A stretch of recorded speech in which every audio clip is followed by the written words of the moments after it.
Good afternoon, everyone, to SafariLIVE. Here we have Mr. Ellie in a thicket. It looks like he's in a thicket right over here.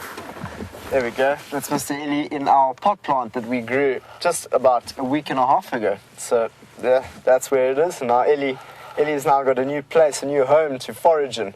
He's actually got a tusk. He's only got half a tusk, actually. But let me just welcome everyone to the show while we're here. This is a live safari. My name is Val Traversing. Let's see if we can find Nkanyeni. That's a big plan for today. I would love to see that beautiful female leopard again.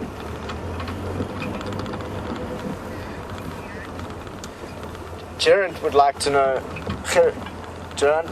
know if we are going to be seeing a leopard this drive. You know, I can only do my best, you know, and I think that's what matters. Myself and Dave on the back here. Dave's got incredible eyes. The other day, Dave spotted 2 cheetah in the distance at Cheetah Plain, so that was exciting. It's quite a rare sighting for us to get. So we've got the eyes of David behind us, and I'll have a look for tracks that might lead us to those beautiful sightings of the leopards and the cheetahs. So all I can say is we shall try our best to find you the spotted cats this afternoon. We have got James Henry who's out in the field, who shall be looking as hard as he can for those leopards on the Buffelshoek. There were lionesses there this morning. We had quite an interaction with them earlier. It was quite cool to find them. We're sitting with a crested barbet, one of the most beautiful birds in the bush that has a monotonous call.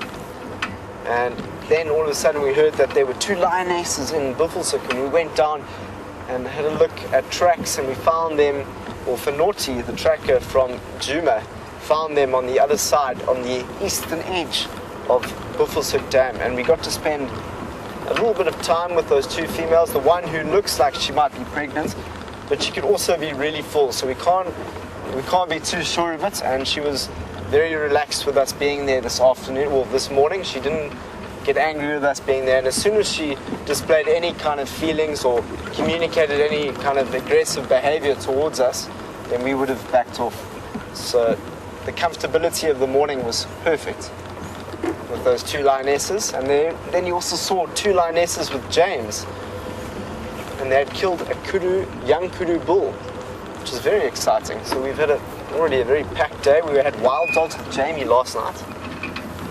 Who knows what this afternoon shall bring. I've already seen an elephant in a big... Ooh, is that a tortoise?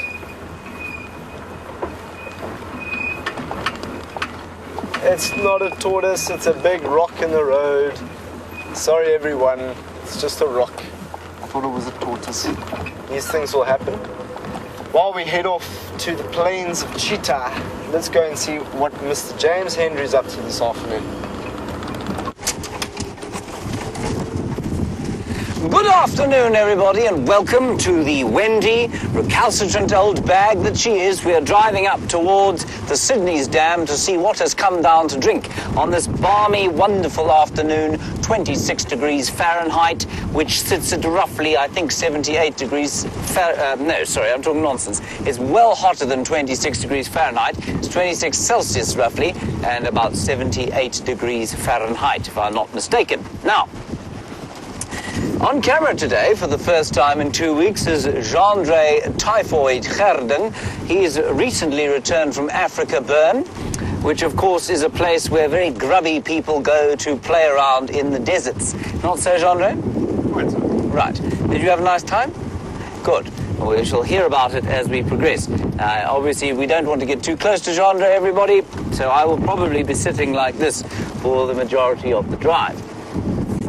My idea today is to go towards Sydney's Dam, like I say, see if we can't pick up on some elephants maybe having a drink there, and then we'll head across towards Buffelshoek Dam, which of course is where those lions were this morning. 2 groups of Nkuhumas, one just off...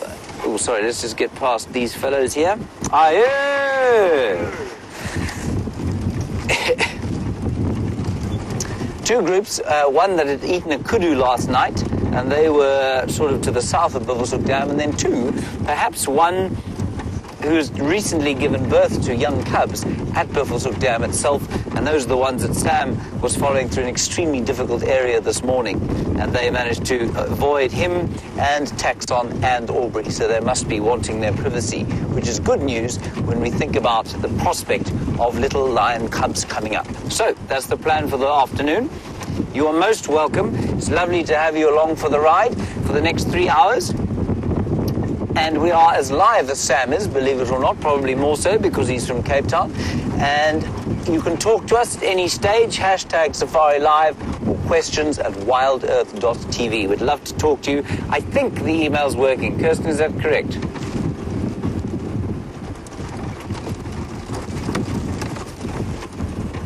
Kirsten says some of the email is working. I don't really know how that works, but some of the email is working. So you can try and talk to us on email. Twitter's definitely working, and I think the YouTube chat stream is probably also working.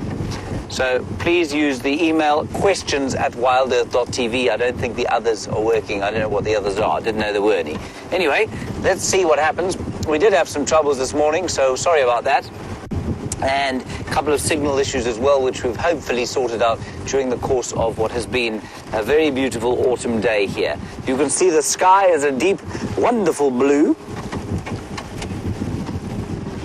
And thank you for all of you for welcoming Jean-Andre back from his prolonged sojourn down to the southern reaches of the country. Jean-Andre, highlights of your leave in one sentence. Not being belittled by you. That's very good. Okay, try another one. The mountain. See, nothing you can do about somebody from the Cape. The mountain, he says. It is a very beautiful mountain if you ever see it. I cast aspersions on it only when I'm actually around Cape Townians.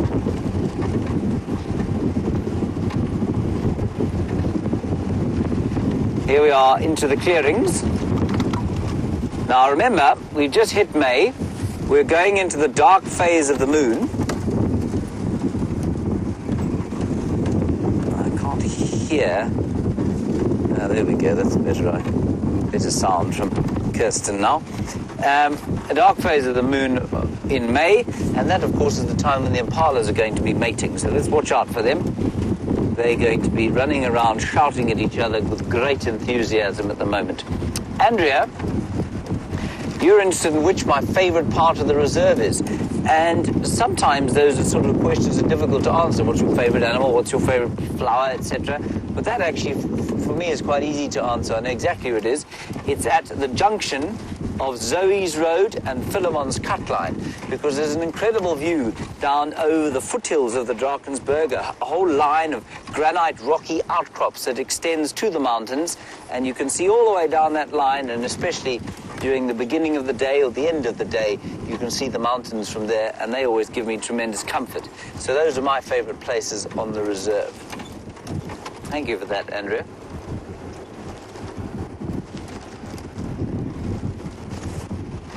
Now, just around here is where we first saw that leopard Tsakani, who you saw yesterday with Jamie. And we were walking here one day when we were doing our tracking evaluation. And if you look in front of us there, you can see a kind of white log.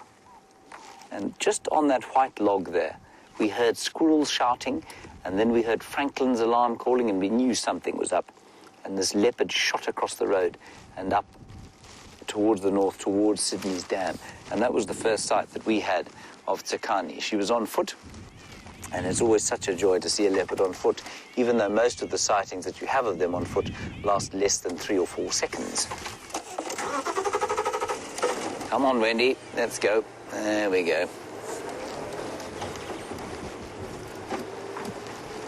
So we'll keep an eye out for her tracks. Jamie had her around here 2 days ago, or yesterday.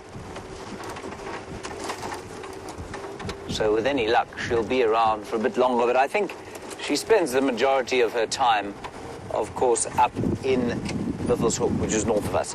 While we make our way to the water, let's go across to Sam. He's got some of the last of the summer butterflies.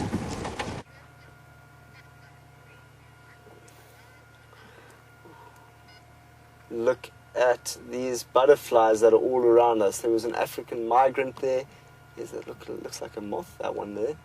That's the African migrant. Beautiful looking butterfly. There's a number of them around us, and this camera's incredible because you can really pick up the detail on these little flowers and the butterflies that are on them. Have a look at that. Those dots and the shapes. I'm not sure which butterfly this one is. Brent Leo Smith is a king at butterflies. He really knows them very well. I just know my monarch and my African migrant, which is at the bottom of the screen there. They're all around us here. Inside the drainage line. We're in the Mawati drainage line. We've just come down to have a look and see what is going on here. And we just found so many butterflies. It's incredible. It's so beautiful. They're all so different.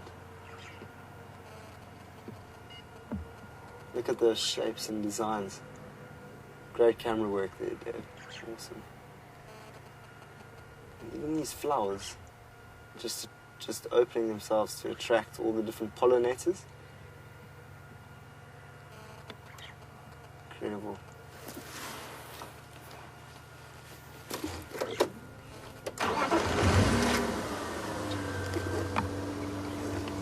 So that is a nice little picture that we just got of some butterflies while we head off onto our way to the plains of Cheetah, the Cheetah Plains. James is with the Kudu. Let's go and see the Kudu.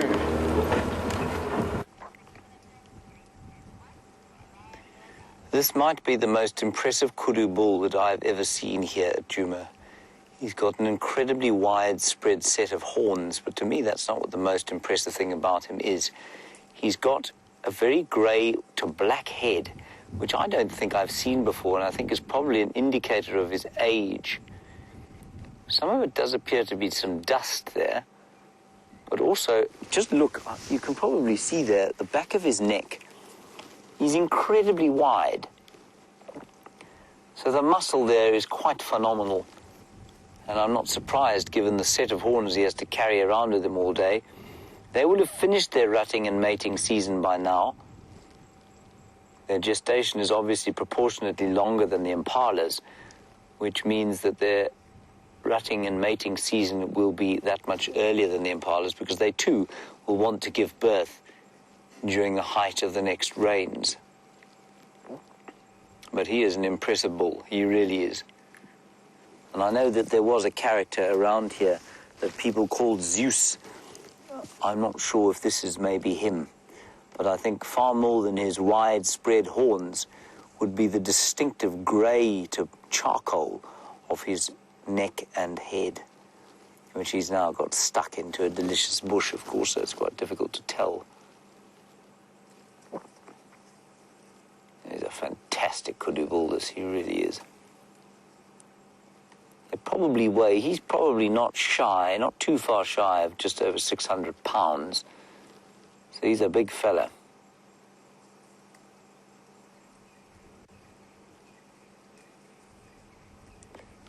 And those horns, interestingly, probably almost useless for defending themselves against predators, sorry.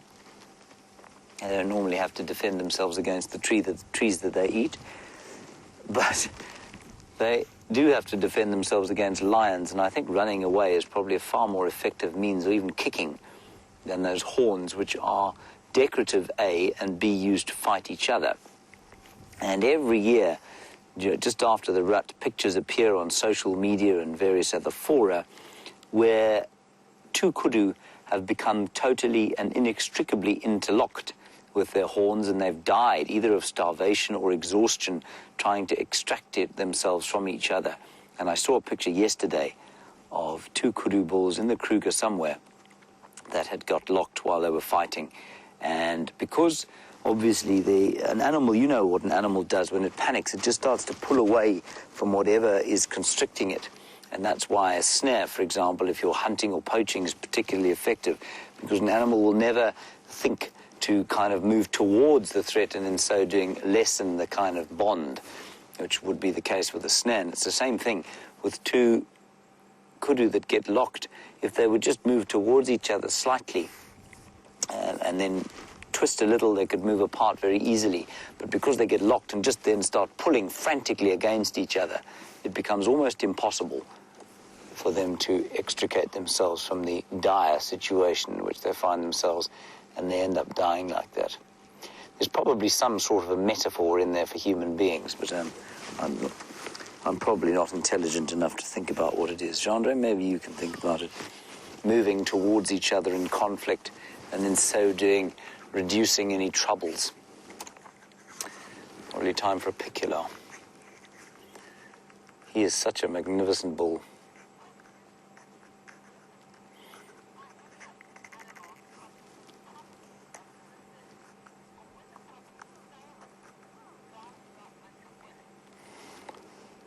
Bethany, a nice one from you about property laws, and would we, or is this kudu considered property? Is this kudu considered property of the reserve? Peculiar. Bethany, I don't know exactly what the law is, but certainly the reserve could take the decision. You say if the drought became so bad, could they take the decision to start selling animals? Absolutely, they could. They did. During the summertime, when the rains didn't come and the water holes were drying out, they did sell a whole lot of hippopotamus. So that's absolutely a decision they can make. But it's through the association that is the Sabi Sands. So all the private landowners will get together, they'll have a board meeting, they'll take a decision, and then that's what they'll do.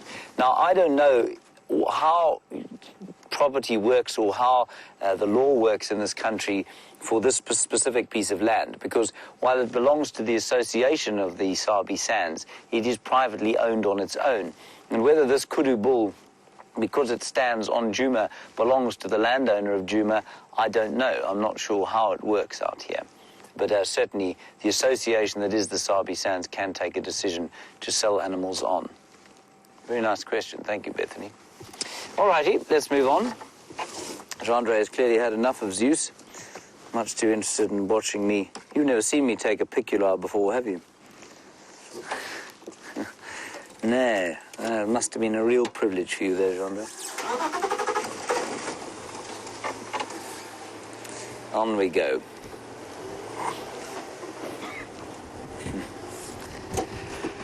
I think, like I've said, we are into a very, very dry season.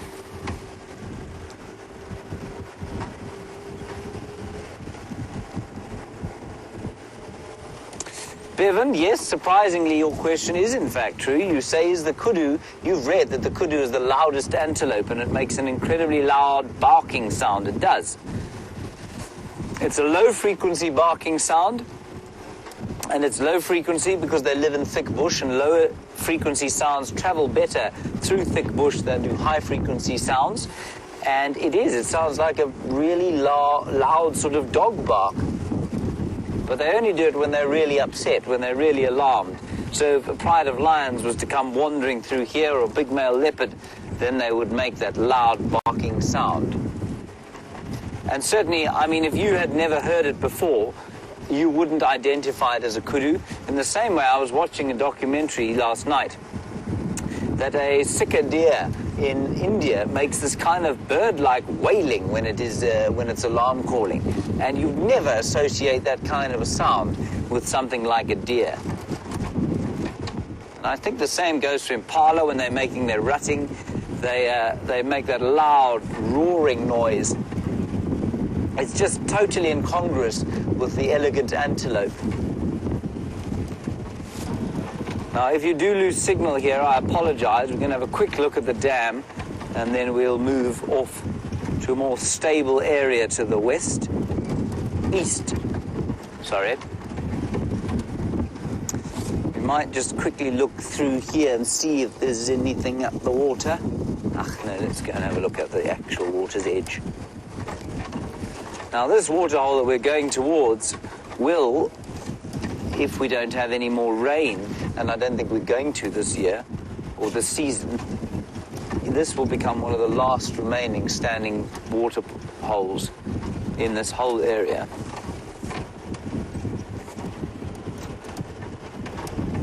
I don't see anything there at the moment.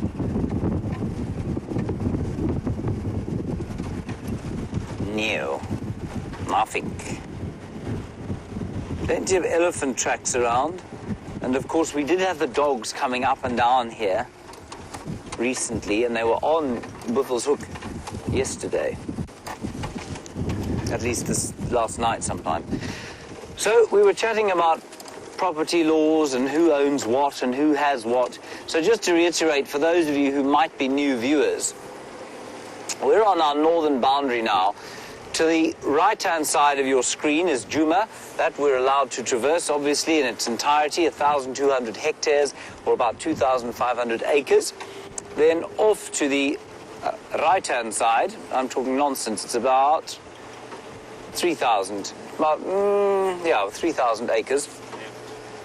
Then to the left of us is Buffelshoek, and Buffelshoek is private land that we're not allowed to traverse, so we can't go there. But the animals, of course, can come and go as they please. You can see that there are no physical impediments to stopping the animals coming and going. So sometimes that Zeus might be the owners of Nkuhumas, and sometimes he might be the owners of Buffelshoek. Who knows?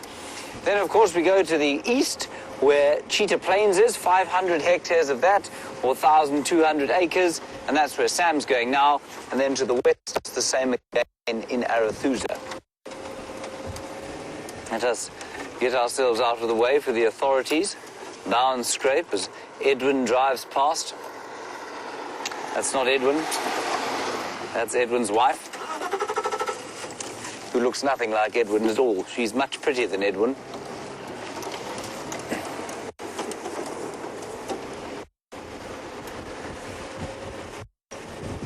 And Evan, you then are asking the very obvious question as to whether this is an open or closed reserve. Well, Evan, it is part of... Ooh, that's very loud.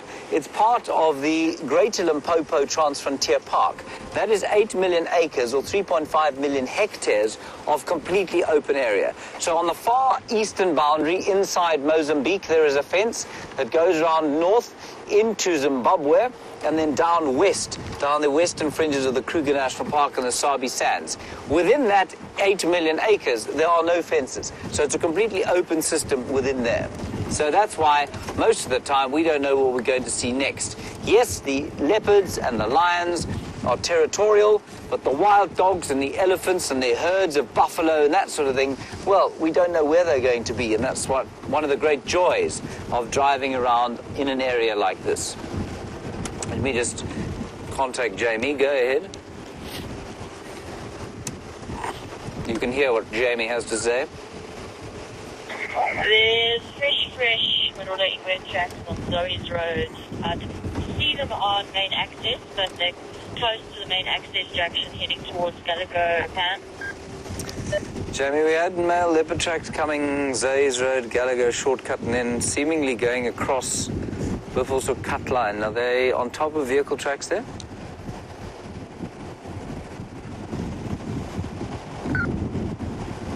Just finding out how old these tracks are. Okay, I can see shoes tracking them. Alright, they might have been from this morning. Okay, copy, thanks. I mean, you may have come back, so keep us posted, please. Will do. Right here. Now, completely lost my train of thought now, so I'm probably going to waffle incoherently about something nonsensical. Oh yes, open and closed reserves. So this is one of the great open systems of Africa. I think possibly the greatest would be the Serengeti Mara ecosystem. Now that's different from this in that there is no fence around any of it. So while there is a kind of geographical GPS boundary around that reserve, there's no fence around it, which means that there is this kind of buffer area on either side where people live in conjunction with wildlife. And I always think that that's rather a marvelous way of doing things. And I think it's a really lovely way that they've managed to make it happen. And yes, there is conflict. Of course there's conflict having the Maasai walking their cattle into the Serengeti with the wildebeest migrating by. But that's how it's been for thousands of years. And so if you can make that work, that to me is by far the most sustainable way to do conservation, especially in areas where there are thousands or millions even of poor people living on the borders of conservation areas. Now, I've just spotted some grey hornbills which are flying away with their mournful calls. There are two more, Jean-Marie. They don't want to be filmed. Someone who does want to be filmed, of course, all the way to the far east of where we can traverse, Samuel Chevalier on Cheetah Plains.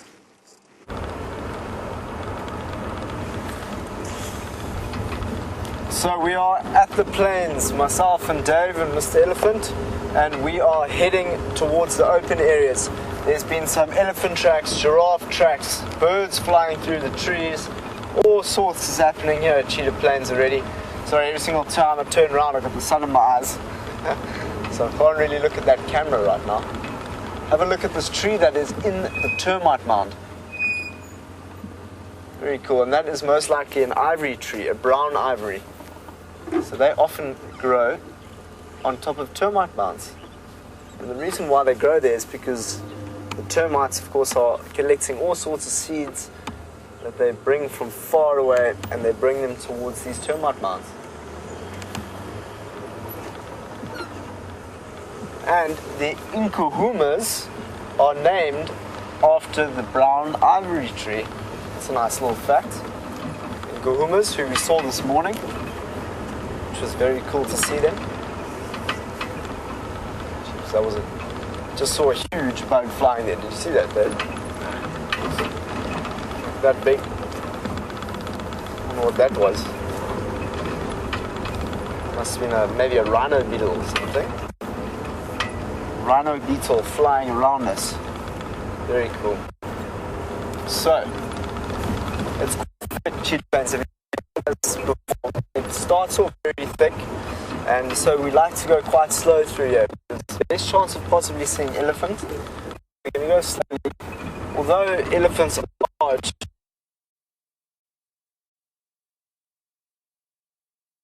in the thicket here.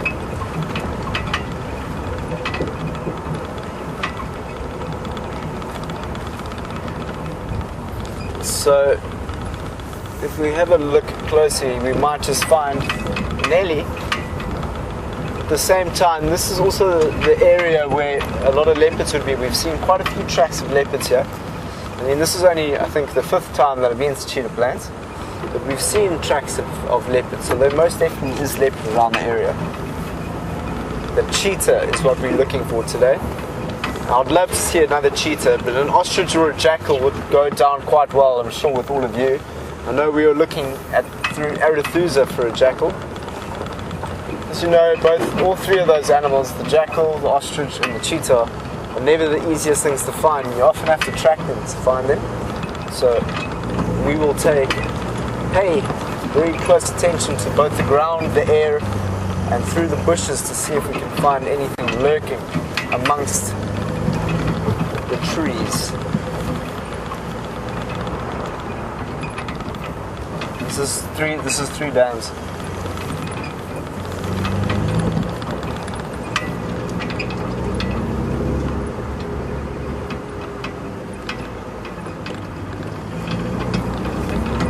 Ooh, what do we have here?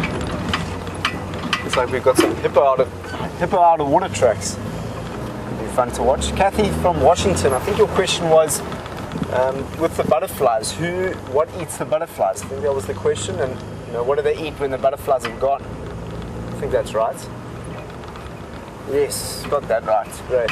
So the butterflies, from what I understand, is most insects from.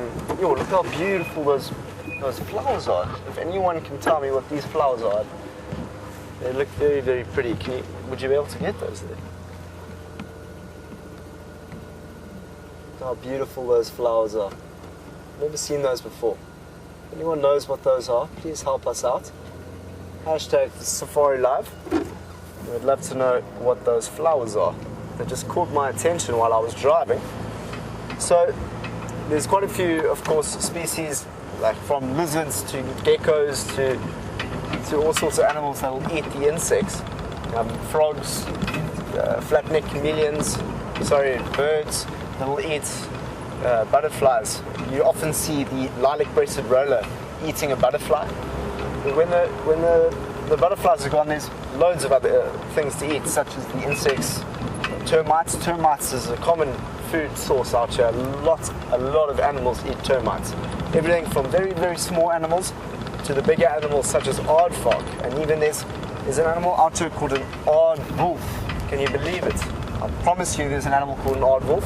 I didn't even know that until I was trekking around the Cederberg Mountains and came across a wolf-looking animal that was eating termites.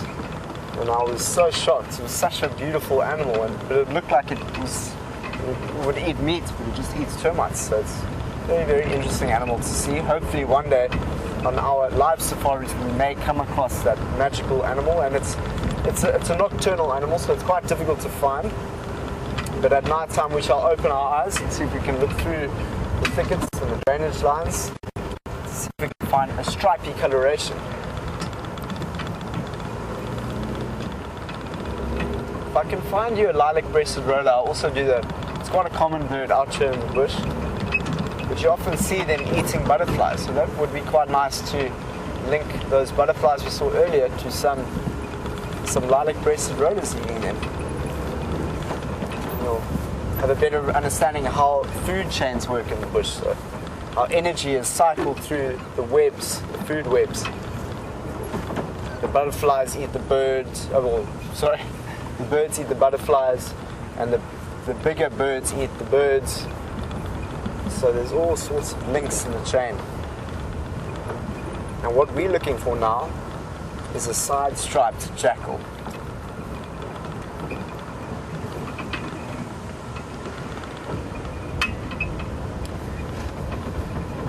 Frank says it could very well be an African violet that we saw a little bit earlier. I hope someone screenshots it. I should have actually asked someone to screenshot those flowers, so then I could have put it and then put a label underneath it saying African violet, it was really, really, really beautiful flower. Thank you, Frank, for helping us out with that.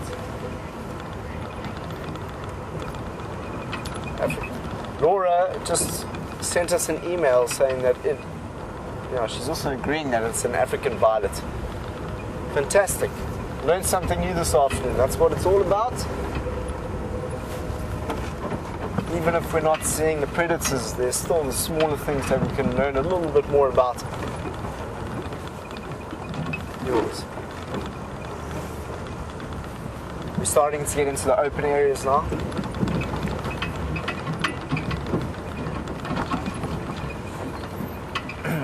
Tamara just asked, how can we tell the difference between cheetah and leopard tracks?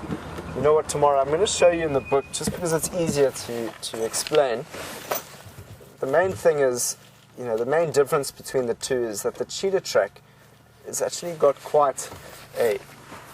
it's got claws, basically. So here we go. Here's all our tracks, our predator tracks. So there's the leopard. So lion, leopard, cheetah. Okay. Of course, the cheetah is much smaller than the leopard, but you'll notice the pad is narrow and it's got claw marks. So when you see those claw marks, very well it's going to be a cheetah. I just want to show you very quickly there is the African wild dog. So there's the African wild dog. So sometimes we can make mistakes out there where we're not getting things right. But as soon as you get the book out and you start comparing things, you can start to get to know things a little bit better. With the spotted hyena has that almost side lobe over there. That's how you spot the hyena. And so there's different ways in which you can connect and differentiate between the different tracks. So that's what we're going to be looking for, the cheetah track this afternoon. And we are literally very close to that big open area. We're going to get there in a couple seconds, so just stick with us. Open your eyes out, look through those planes. If you can see through your screens, you might just see something running after an impala. Could very well be a cheetah.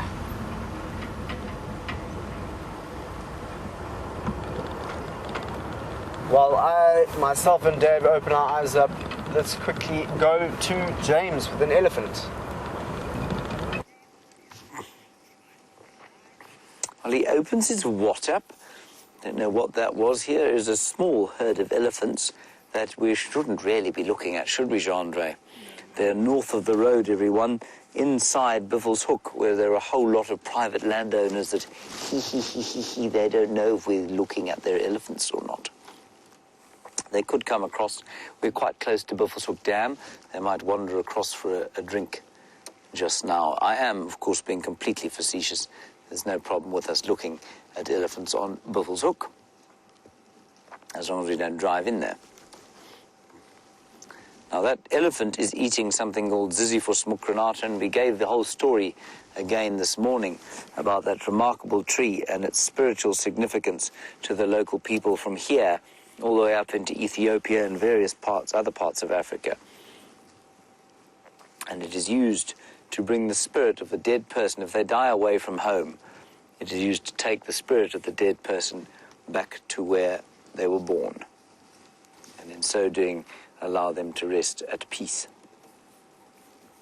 It is also rumored, as I said this morning, to have been the tree from which the crown of thorns that Christ wore was made. Whether that is true or not is anyone's guess. Certainly very nasty thorns.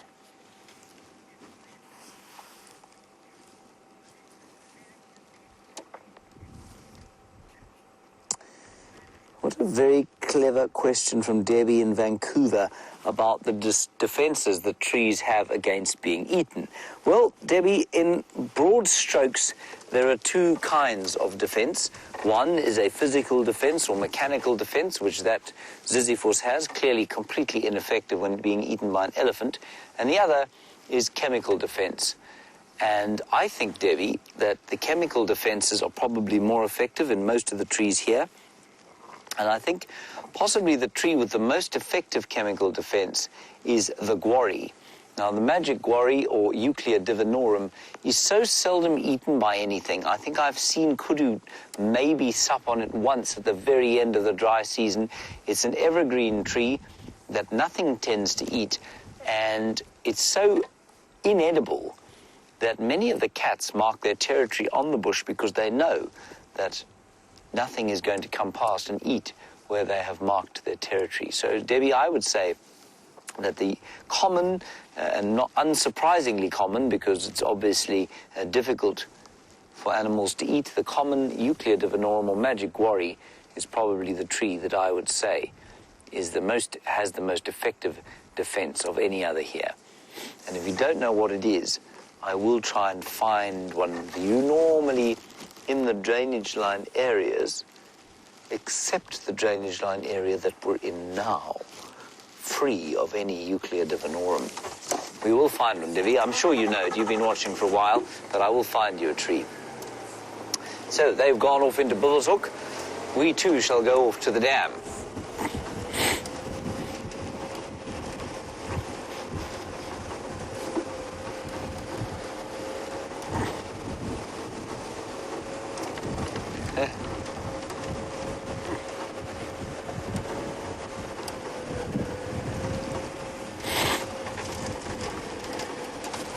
Hello, Charlie, all the way from Pennsylvania. Lovely to hear from you. You say you've been watching since 2014, and yet this is the first time that you've asked us a question. Charlie, thank you for watching for so long, and thank you very much for sending through your first question. It's a very good one. You say, do the local farmers of the area use buffalo or collect buffalo and elephant dung to put on their fields for fertilizer? The answer is no, Charlie, because there are no buffalo and elephant outside of the fences. So, we were just chatting earlier about the open systems that are the, say, Masai Mara, Serengeti ecosystem, where I suppose the Masai were the great planters of crops, which they aren't, but if they were, they could go in and collect buffalo and elephant dung and use that. But out here, of course, there is a fence, and beyond that fence, buffalo and elephant do not occur. And so the local people can't use buffalo and elephant dung. We certainly use it sometimes inside the camps where there are herb gardens and that sort of thing. Then we would use buffalo and elephant dung for fertilizer. And likewise, what you'll find is outside, the evolutionary equivalent of buffalo, of course, is cattle. And cattle dung is absolutely used as fertilizer. But all the way around here, and the reason we'd rather people didn't come in and collect buffalo and elephant dung is that the buffalo and elephant dung is such a crucial natural fertilizer to all the grasslands and forage that occur in this area. And so without that buffalo and elephant dung, there would certainly be a great removal of a crucial part of the nutrient cycle in this area. Here we are on the far northeastern corner. We're on the cheetah cut line, and we're heading down towards the Buffelshoek Dam.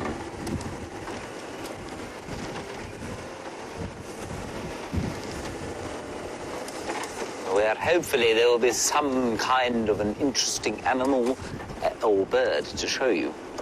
Hopefully there's lions lying gently next to the water, possibly with a buffalo to snack upon.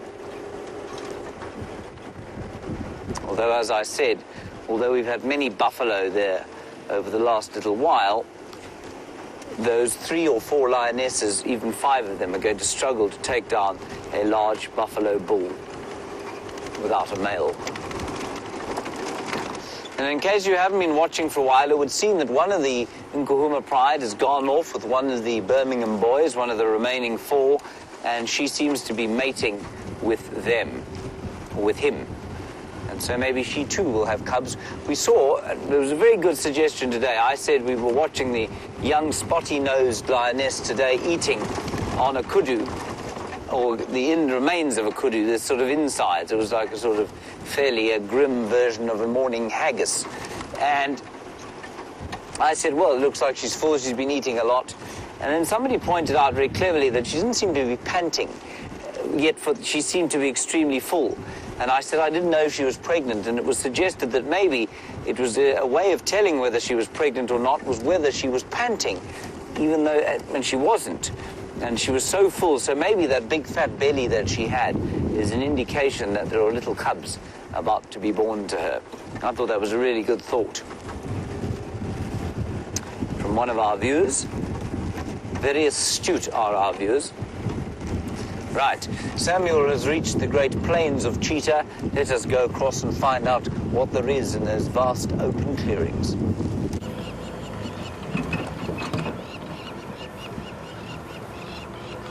So we have just come into the open areas of Cheetah Plains, and we have some buffalo.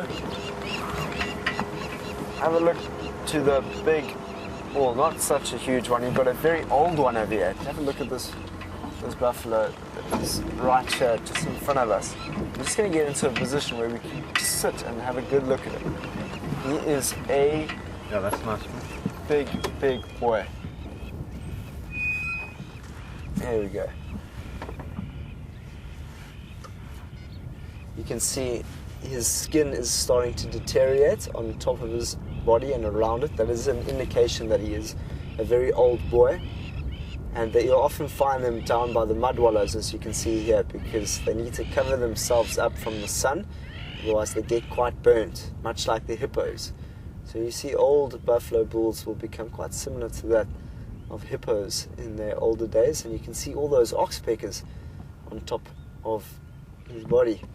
So there's quite a bit of mud all the way around his body. Look at all that, the hair loss there. You can see how he can quite easily get burnt. So he'll be sitting in these mud wallows as much as he can. Let's have a look at his face. You can see the age in this old... Oh, and this oxpecker is really biting into him there.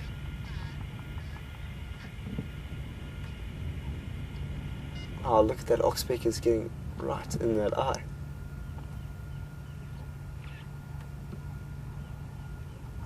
Here we go, have a look. So look at the way in which the oxpecker cleans this buffalo. It's incredible. It's its own little cleanser. I would find that quite... in the ear, up the nose. They must be so used to a bird just going up all the different crevices, whether it be their eyes or their noses. So it's right up his ear there as he chews his cud. see his boss is also starting to deteriorate slightly. Big old boy. This is the one buffalo that you have to be quite wary of. We just had a question through around why is it such that the big five are the way that they are. Why is it called the big five? And it's, you know, from Ben, and Ben, it's the big five comes from the most dangerous on foot. So this is probably the most dangerous on foot, is the old buffalo bull, who's too old to be able to run away from a predator. That his best form of defense is to attack or fight. So you've got to be very careful. That's why it's called the big five, dangerous on foot. So we've got a number of the big five. We have the buffalo, we have the elephant, we have the lion, we have the leopard, and we have the final one. Hold on, I'm just looking here. And the final one, which is the rhino. Sorry, I was just looking at these females. There's quite a few of them here. So, Ben, when you're on foot, you must be careful of those 5 animals because they are dangerous on foot, and that's where the big 5 comes from. But it's very cool to see this. It's not such a large herd. Normally we call a group of buffaloes the large herd. It's more like a nice big family group of buffaloes. You see some young calves as well as females. I'm quite interested. Is this big buffalo that is by the watering hole here, is it part of the large herd? Is he following them, or is he just sitting in this watering hole? So he does look quite isolated from the group there. Unless he's the only one that wanted to go and wallow. Let's see what he does now. He's going down. Yo, that's quite a hill. And what's quite special about this sighting is that we're in the open areas. So I haven't seen buffaloes out in the open areas for a while, and Cheetah Plains provides that. And we know with these areas, if we were to see some predators, it could make for a very interesting scene. If we were to see some lions a little bit later.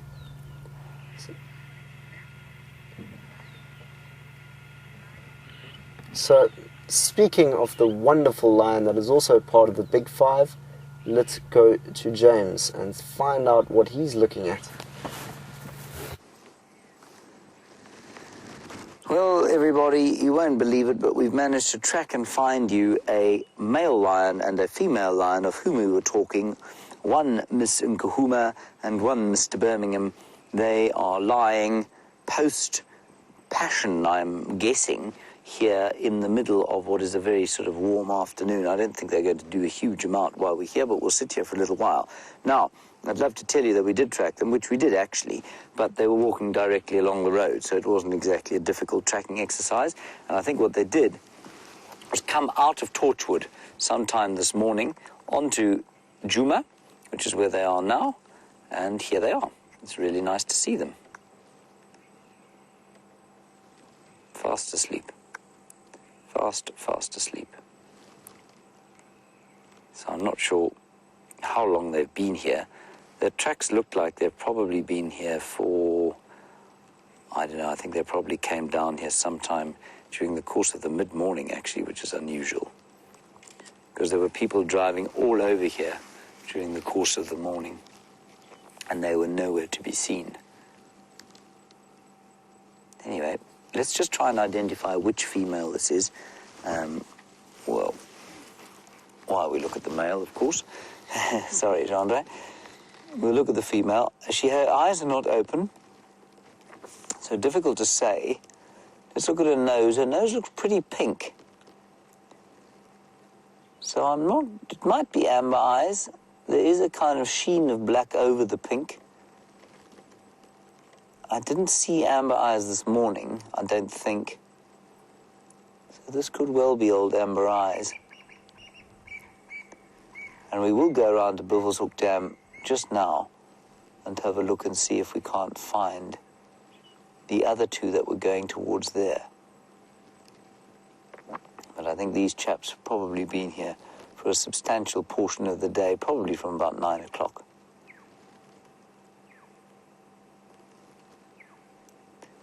They aren't dead, I promise, they are alive. This is what lions do, everyone. Nothing. I'm quickly going to call it in on the radio, just in case anyone else wants to come and see them. The station is located, 1 male lion, 1 female lion on Gwari Pan Road. Animals are about 150 meters from the junction with Hippo Pools. Static. That should do the trick.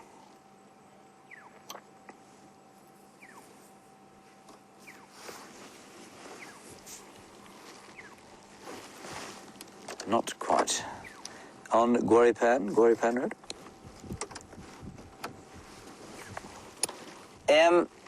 Now, I don't think we're going to spend a great deal of time here. I think it's probably worth spending about 20 minutes, 15 minutes or so. Let's just see if they don't get up and do what they're basically been doing for the last probably 3 or 4 days. Now, for those of you who've never seen cats, big cats mate before, it's quite an astonishing sort of method, I guess you could call it. They will mate over 100 times in the course of 4 or 5 days. And that seems to be how it is that the big cats are able to conceive. I don't think it happens with smaller cats. It seems to be only these large cats like this, and I don't even think that the cheetahs engage in the same thing. So leopards and lions have this rather bizarre situation where the male and female must spend this inordinate amount of time and energy mating. Now, you've got to ask yourself the question, why, from an evolutionary standpoint, does it make sense that it should take such a long time for them to mate, for them to conceive a youngster?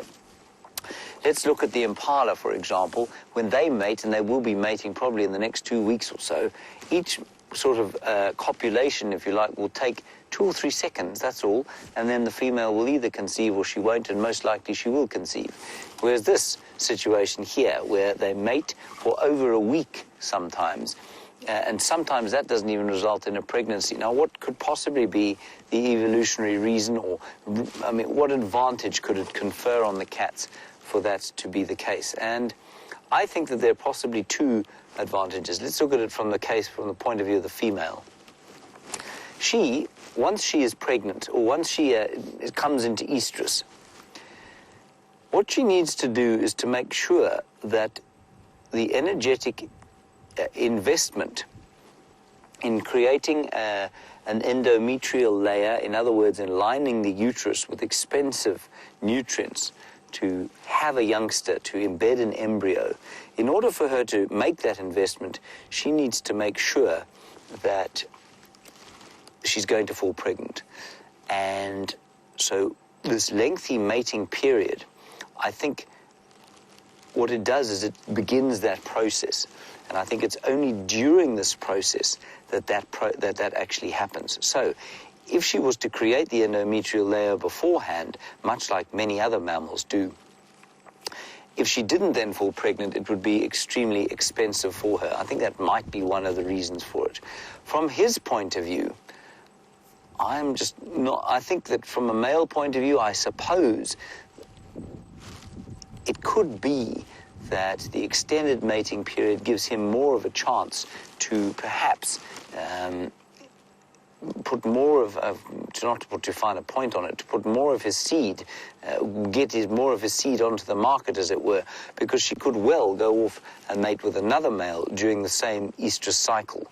So those are 2 sort of random thoughts tossed out there as to why it should be such a difficult process for big cats like this to get pregnant.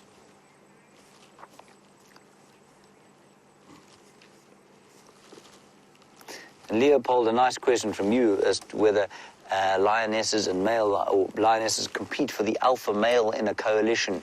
Leopold, I don't think so, no, because there isn't really an alpha male often. They often share equal rank. They often won't fight over mating opportunities. They will fight over food, the males. There isn't always actually an obvious alpha male within a coalition. A very good exception would have been the Matimba males that were up here. One of them was clearly more dominant than the other.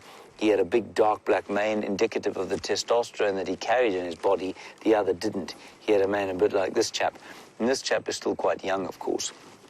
So leopard, no, they don't compete with each other for the attentions of the alpha male. It might be the other way around, though, where there might be competition amongst the males as to who gets to mate. But remember that the males in a coalition are most often related, which means from a genetic standpoint, even if your coalition partner manages to leave offspring, your genetic legacy is actually also passed on, even though not quite as strongly as if you had made an offspring yourself.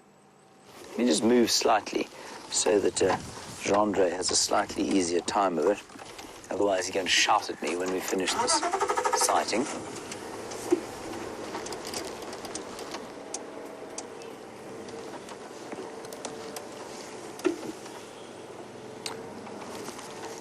Thank you, Angie. You say that this Birmingham male is Birmingham number 4. Sorry, there's a big stump here, which I don't want to result in a... This is Amber Eyes. She's cheating on me, everybody. She's my favorite. I think she's everyone's favorite, to be honest. Say when, Rondry. Let her go. So we're only about 5 meters from them, about 18 feet or so. They're completely unfazed by our presence here.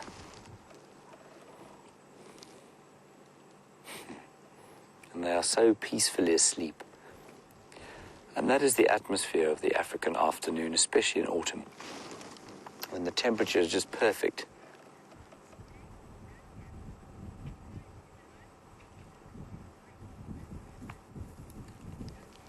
And James Dungan, a very valid question from you. Do they mate at the same rate that leopards do? James, they do. Well, not quite, but just about. So, I mean, a leopard will normally mate probably, it kind of goes in cycles, but in an hour period, say a leopard couple would probably mate, I don't know, they'd probably mate twice every 5 minutes or so, so about 24 times or so. I think you'll find with lions that it's probably about half that, and that the sort of peaks of mating are temporarily more spaced apart than they would be for leopards. So leopards, the cycle seems to happen much faster. So you could probably say they mate about half the number of times that leopards do. But that's certainly much more than any other big cat I know of, that any other mammal that I know of, these two big cats. Other than porcupines, of course, which mate every day. It's always been, to me, one of the most amazing natural jokes or quirks and jokes of nature is that the most spiky and prickly animals in the world are the ones that have to mate the most. The awkwardness of a porcupine mating ritual every single night must be quite something to have to tolerate. But these chaps, of course, look to have exhausted themselves thoroughly during the course of the morning. Angie, please can you tell us why or how you know that this is Birmingham number 4? I think it's Birmingham number 3 who's got the mange all over his belly.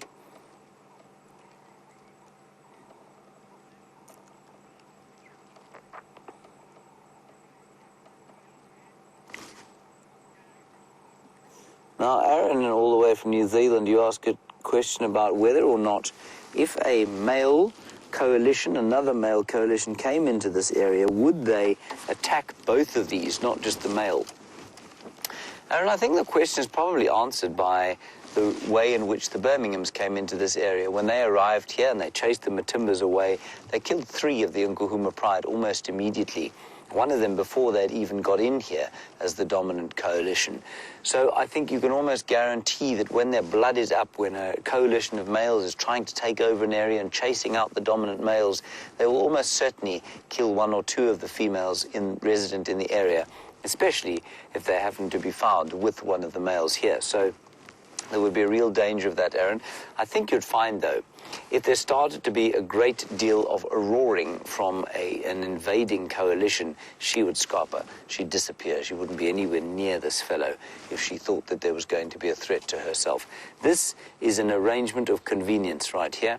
This is not an arrangement of affection.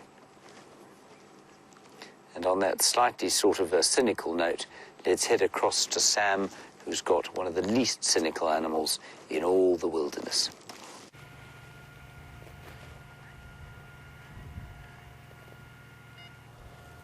So we are on the southern boundary of Cheetah Plains, and we've just come across a huge elephant bull. As you can see him in the distance there. Our camera is super good at getting close, and we are actually quite far away. We must be about 100 meters, hey Dev? At least. Yeah. At least 100 meters. So that's just incredible how these cameras can bring us so close to these animals. Have a look at him feeding over there. You can see the size of his tusks. Wow, we can even get closer. It's awesome. He's got a huge trunk. See it wrapping around the plants there. And the tusk. Looks like he's smelling something now. Maybe he can smell us. Because the wind is blowing exactly towards him, so it's coming through us all the way down towards the elephant. So he will quite easily be able to smell us. And I think I've seen this elephant before. He's got quite a significant cut on the one side of his ear. You can see it there. I've noticed him before. He's an interesting character. He often feels quite wary about vehicles. And I've seen him put his trunk on his tusk, so he just carries his trunk on his tusk. He's a very, very beautiful big bull. Look at his feet there. Can you see his feet from there? Has he been down by the watering hole? I think he could have been down by the watering hole where those... I can't quite see them there. You can often tell if his feet are wet, so it doesn't look like he's been down there. He could have quite easily come from where we were with those buffalo. So, going back to Ben wanted to talk about the big five. So this is another one of the big five, the elephant. So we've seen we've seen 3 of the big 5 in the first hour of drive. How cool is that? A lion, buffalo, and an elephant. Hopefully we'll have the opportunity to see the other 2.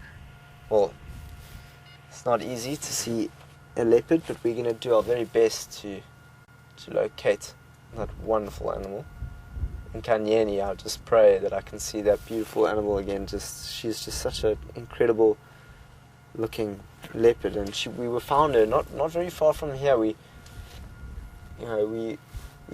drove this road last time. I was with VM, and went round on the Kruger boundary. So that's Mala you're looking onto. That's why we can't get anywhere closer to that elephant. We're on the break, Mala. We're going to head down towards the Kruger break. So that is where Nkanyeni's territory lies. So we're going to have a look for tracks around there.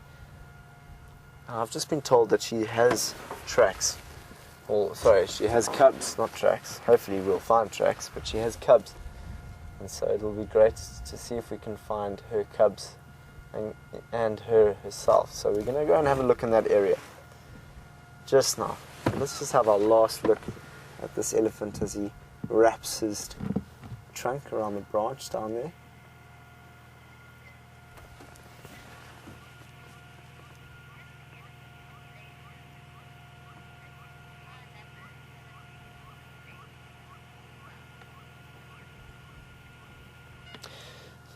William from Potchefstroom is asking, can the increase of elephants on a piece of land impact the plant species quite significantly? Yes, they can. They can, but it's just dependent how you look at it, because elephants are ecological engineers. Many texts and papers will tell you about how elephants will open up landscapes through breaking down some of the foliage and sitting on some of the trees and create these open areas that we can see quite clearly now. Have a look at these open areas, and when you look at this open area allows for wilderness that we can't find in the thick brush, such as the ostrich, which we would love to see the ostrich, and the jackal and the cheetah. So, and even the impala. The impala likes both terrain. You can see impala in both, browsing and grazing in the big open areas. But giraffe also like the open areas. So, elephants play a key role in actually opening land. And I understand your question where you're saying, if it is a small piece of property and you have too many elephants, would that have a big ecological impact? Of course it will. Let's not say that it won't, because of course a number of trees that get broken down, a number of nests in the trees, such as bird life. So biological activity can decrease when there's an overpopulation of any species. When you reach a carrying capacity of any species, it's going to have some sort of impact on the ecological environment itself. It's much like if all the leopards were or the predators to not be killing any of the herbivores, you would have an overpopulation of a herbivore that would then deteriorate the landscape. So it's a very, very good question, and it's up for debate around all of it, and I'm glad that you brought it up, because I love talking about these subjects. Just while we sit with this elephant and we look over the plains to see if we can find some of those animals that love the open areas, let's go and see how James is doing with one of Africa's most iconic animals.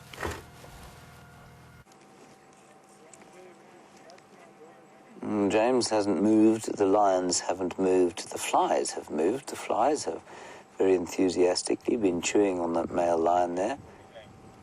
And just have a look there, John, if you don't mind, behind his elbow there. There are two things that are interesting about that little thing there.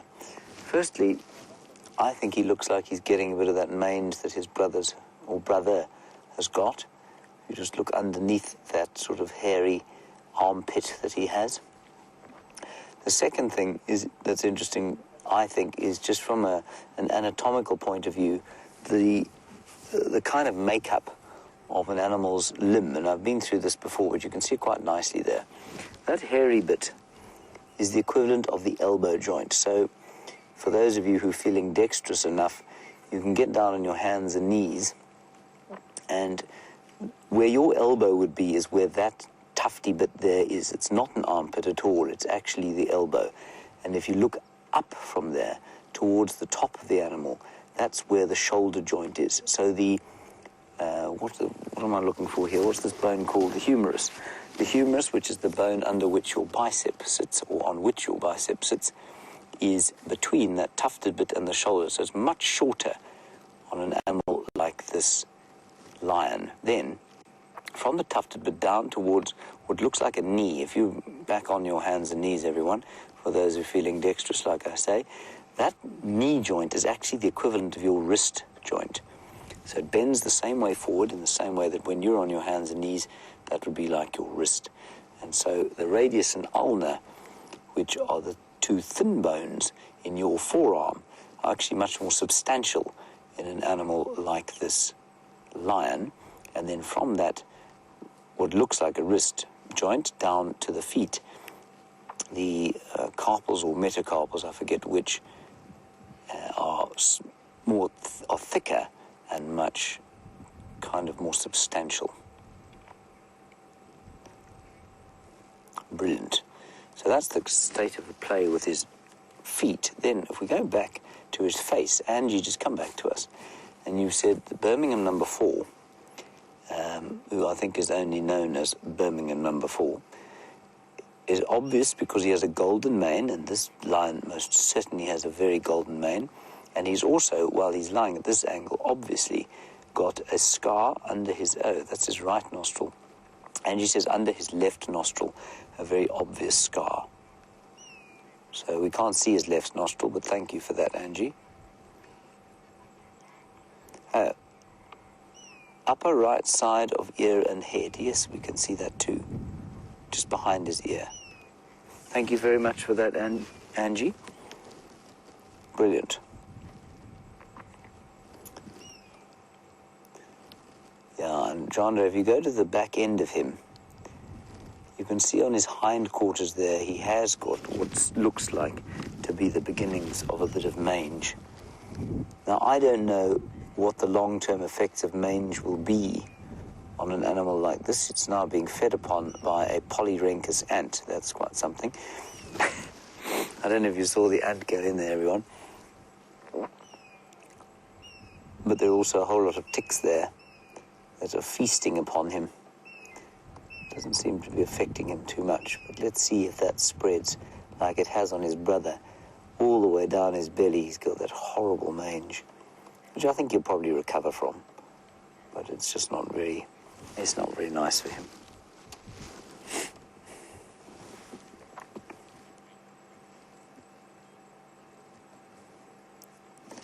And maybe just while we wait here, we're going to move on pretty soon, everyone. Let's, Chandra, if we can just do the same thing that we did for the back leg there, as we did for the front leg of the male. Let's go the back leg of the female.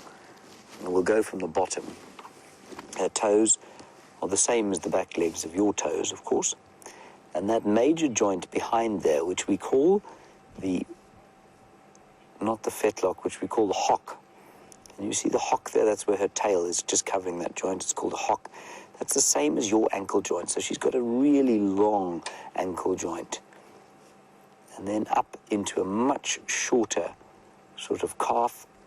And then if you look at the gap, that gap there, that sort of where her leg joins her body, that's the knee. That's the knee. So very short hip up into the back, which will join onto the spine. Well, eventually via the coccyx.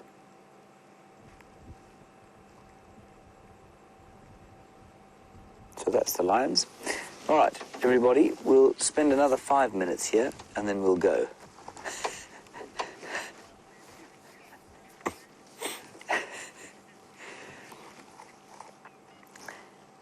Another wonderful Twitter handle, aggressive dung beetle. Aggressive dung beetle.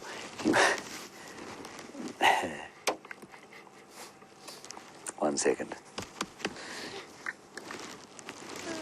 Aggressive dung beetle, you want to know if there will be a problem with all the Nkuhuma pride having cubs at the same time. Aggressive dung beetle, may I call you AGD? At least ADB. ADB, no, there wouldn't be a problem if there was enough for them to eat. So what happens is that these females will give birth, they will cross-suckle each other. So it's actually quite a nice thing if 2 or 3 of them have cubs at the same time, because they can cross-suckle. I would say if more than 3 of them have cubs, yeah, then I think there will be a nutritional strain on the pride. But if 3 of them have got and 5 of them are healthy, I think it'll be fine. It'll be interesting to see. It sounds like at least 3 of them are going to have cubs, so that's very interesting. We're going to head on to here, back to Buffelshoek Dam, see what else is going on there. And while we do that, apparently Samwise has got one of the most iconic spectacles of all of Africa's wildlife, a great migration of the blue wildebeest. Yeah, this elephant is chowing on this tree below. We've got something behind it.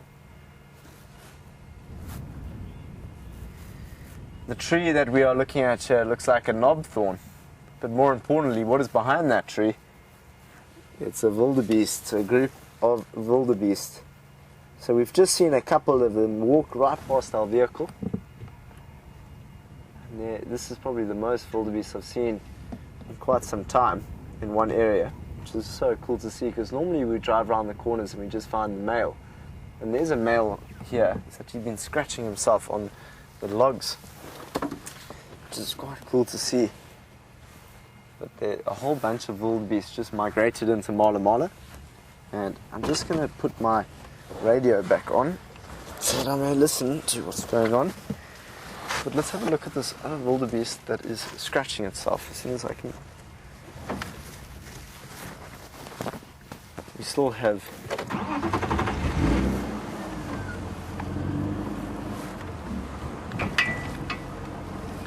there are the wildebeest. There's still quite a few here. Yeah, that's cool.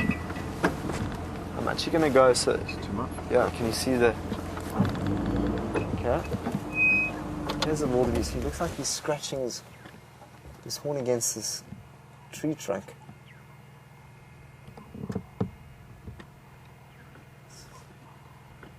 It's fascinating to watch that. So that's a big male there. And you can see his family behind him. And he would... This is prime property that this wildebeest is holding. He's holding open areas. He's got access to a watering hole, which is not far away. So this family group behind him, you can see a youngster in the screen there, just to the back there. And you'll see this wildebeest often here. This could very well be Norman the gnu that Brent often talks about. And he'll be occupying this space, and he'll dust up the clouds and in the ground and roll in the ground and show every single other male that this is his land. And by doing that, he shows dominance, and the females get attracted to that, and they come and live within his area. And it's all based on access to food and water. And the bigger wildebeests will be able to have and control and have territory there. So it's very cool to see this now. You often just, as I said earlier, see the male. Now we get to see a bit more of the family group just there behind us. And it's really cool because we might just get the opportunity later on, if we do find some predators. We do know that there are some young wildebeest in the area. So if we do find some hunting lions or hunting leopard, we know where they might want to come if we lose them. And there's also that large herd of buffalo not far away from here. So there's lots going on at Cheetah Plains this afternoon. There's elephant archer, a huge elephant bull, to a number of wildebeest to those buffaloes. And let's go and have a look at those other wildebeest that are just behind them. And look at the way they walk. I mean, they've got a very significant walk, or even a run when they do run. And that posture has been defined over many, many, many years to be able to run far distances through the migrations that they used to undergo. That's quite nice. That's quite nice. There we go, to see that. Now you can get a good visual of all of the wildebeest that we are seeing in the open areas this afternoon.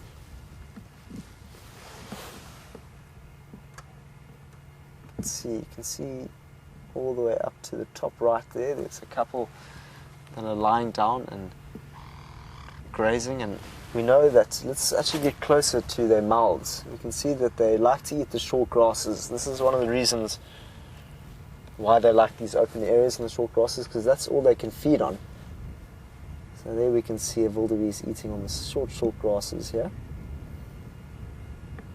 It's one of the main reasons why the wildebeest will migrate to find these shorter grasses, and they work really well when there are zebra present, because zebra and wildebeest work in what we call ecosystem succession.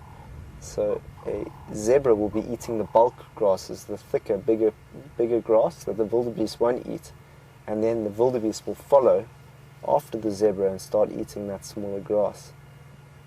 So it's very interesting to understand how everything is kind of connected in some way.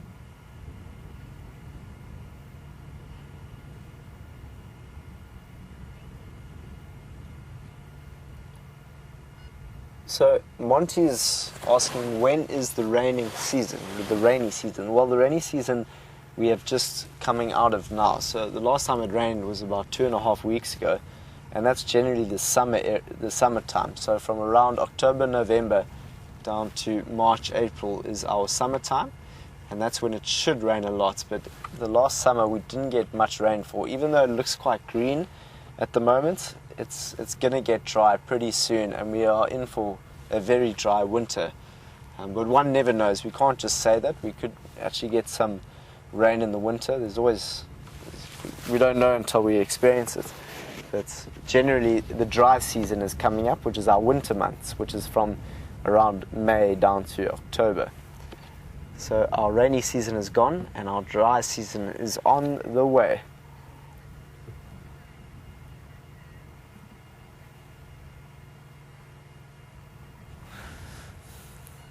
So Evan's interested to know, like, what sort of risks will the reserve be experiencing if it does get quite dry? Well, Evan, you know, it's quite a complex question. You know, it goes all the way down to water. You know, everything almost goes down to water, and you know, a lot of these reserves actually pump water, so they bring water up from the ground, and that water is then fed to the different animals out here. So that's very different to the Kruger National Park, where they don't have that. And so, I mean, what happens? What will happen most likely when the dry season comes and the Sabi Sands has the water? We might just be experiencing very many different elephants that will come into this area. You know, elephants that haven't seen humans before, that have been inside the Kruger National Park just to get to the water. So the Sabi Sands is going to be one of the wetter areas in this area, in the greater Kruger and the greater Transfrontier. So in terms of water restrictions, we're going to have some problems, and reserves might find that they don't have as many animals as they used to because the animals are looking to find water. So that's the most basic answer that I can give to you, Evan. Of course, there's all sorts of complex problems that occur because of the loss of water. But these wildebeest will do whatever they can to get to the water. There's an interaction between two of the wildebeest here.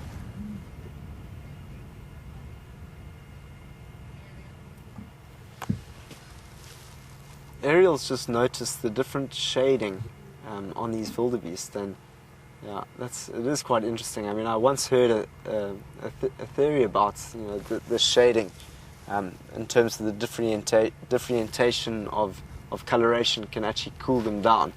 So it is said that it creates like a pressure difference, and it helps with cooling them down, that shading, which is just a theory. I'm not sure if it is correct, but it would make sense. Well, it can make sense because, you know, almost like with a zebra, you can imagine it's black and white stripes. So the black attracts that heat, and the white reflects that heat. So it can help with creating some sort of wind movement that cools them down. From a scientific point of view, it is a beautiful look, though, in terms of that. It's almost quite silvery, the different colorations. Have a look at what these wildebeest are doing now, though. So they could be using scent there. They've got scent glands on their face, and they'll have anal scents.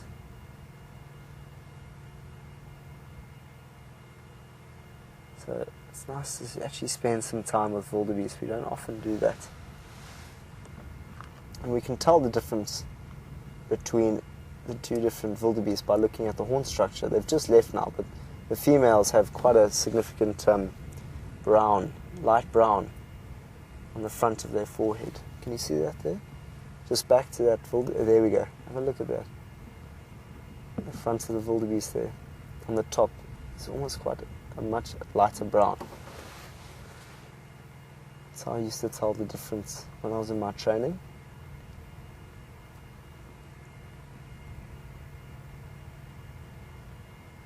There's a much younger one. Have a look at this younger calf over there. So it's managed to get to a good age where it will be able to protect himself in this herd of wildebeest. But when situations do arise, like when, you know, wild dogs come out or there's a lion pride, these wildebeest will run, and it's often that the youngsters or the sickly, they can't keep up with the herds. They get taken out by the predators. So they have to be very, very careful, and the mothers will take care of them for as long as they can. Let's drive up and just see if we can get another angle of them. That elephant's still over there.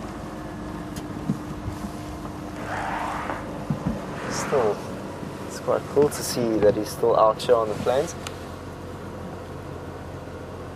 And I'm quite glad that we're just sitting out here having a look at the wildebeest and the elephants, purely because we're in the open area. So if there was something like a jackal or an ostrich around, we're in the best place to see it because it's nice and open.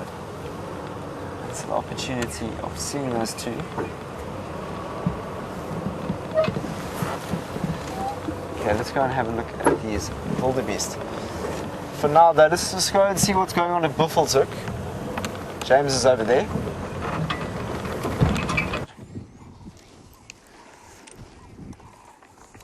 There are some terrapins, everybody. Some serrated hinged terrapins swimming in a sort of primordial ooze, if you like.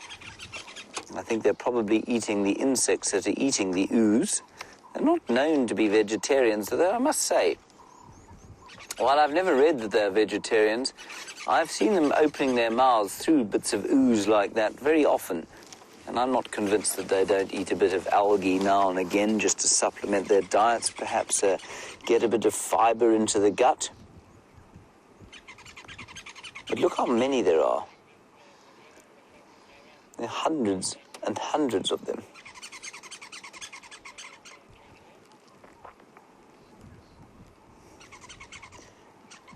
All finding little things to eat. This is really quite astonishing.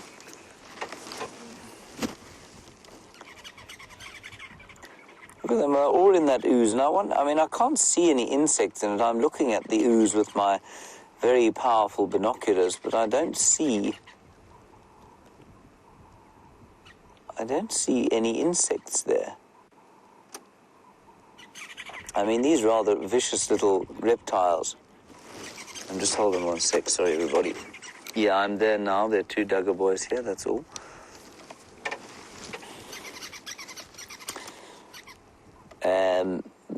They will even ambush birds that come down to drink sometimes. It's probably more the marsh terrapin, but these serrated hinged chaps will do that. Some of them are probably, though you can't really see here, some of these guys are probably about a foot long. That's probably about the biggest one that we have here. And I suspect, like many animals that feed in the water, they've probably got to do quite a lot of feeding to get enough to eat. Isn't that wonderful? That group that you can see there, I don't know if you can just see their mouths opening and shutting as they swim through that ooze, so I'm sure there's something worth eating in there. Very peaceful sitting here at Buffelshoek Dam. Buffel, of course, is the Afrikaans term for gendre. Exactly, and ironically enough, here at Buffelshoek Dam we have two buffalo. They're just over the top of the dashboard here, reclining gently over there. That's one there, gendre. That large thing there. There we go, that's it there. Well done. Chandra has not forgotten what a buffalo looks like. That is a relief. And there's the other one. Quietly chewing the cud. And I bang on and on about how peaceful this kind of atmosphere is now.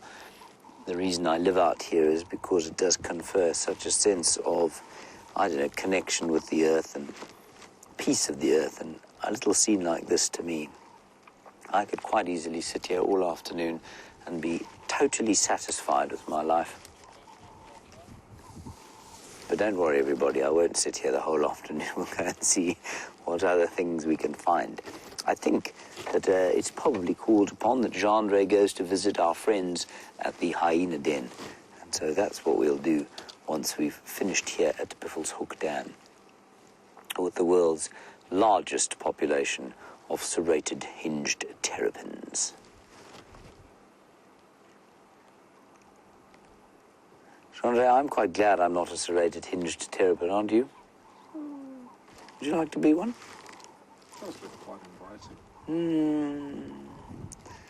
I think it looks quite smelly. They are smelly, everybody. You can't pick them up. If you pick them up, your hands will smell abominable for quite a long time.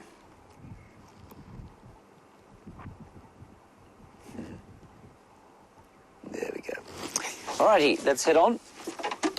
We're going to do a little turn past where Sam and Taxon and Aubrey were tracking those two lionesses this morning, just around the northern side of the waterhole here. We'll see if we can't come up with anything there. I don't think they're too close by. These two buffalo are so fast asleep. And although two lionesses would prove almost no threat to two buffalo like this, I think you'll find that the buffalo still wouldn't be that comfortable with them around. So let's head back to Sam and his large migration of wildebeest, and we'll head down that way.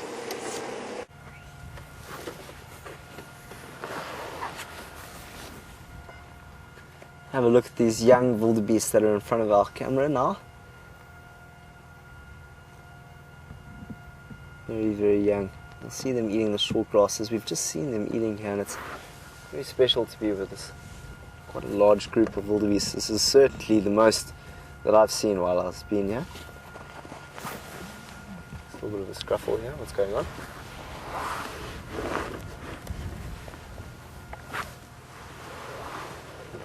Have a look at the behavior of them. Seems like they're all looking in one direction. That can also tell you something. As soon as you all see, you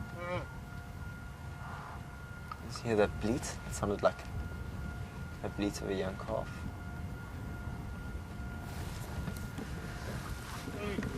This is really, really interesting to see this formation. They're just a little formation there, all standing behind each other there.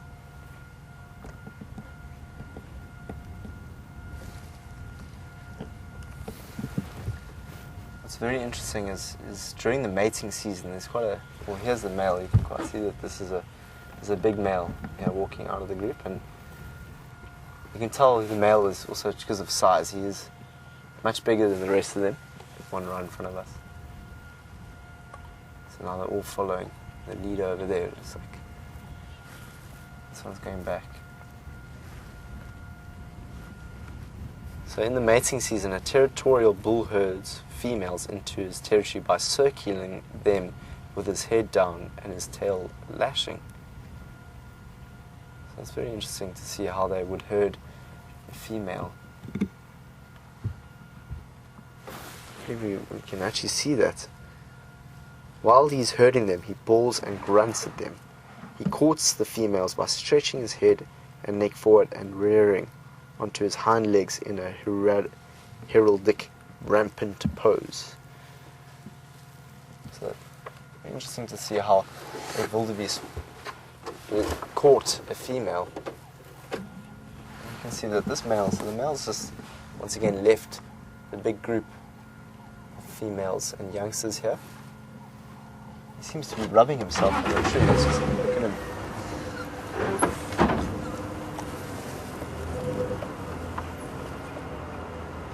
He certainly is one big wildebeest. Like you see, he rubs himself. That's telling people, look, he's rubbed. This is great. Look at this. He rubs his head in the ground. I've only ever read about this, and it's so cool to see it now in live. How they rub their head on the ground like that.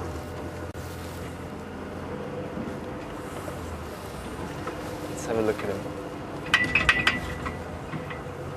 Perspective of his family, he really is a big, big wildebeest. You truly see his colors now. I think it was Ariel that was saying that. You can see his hoof structure now as well. Let's go straight down to that hoof. It's an ungulate. It's an even-toed ungulate, which means these two toes.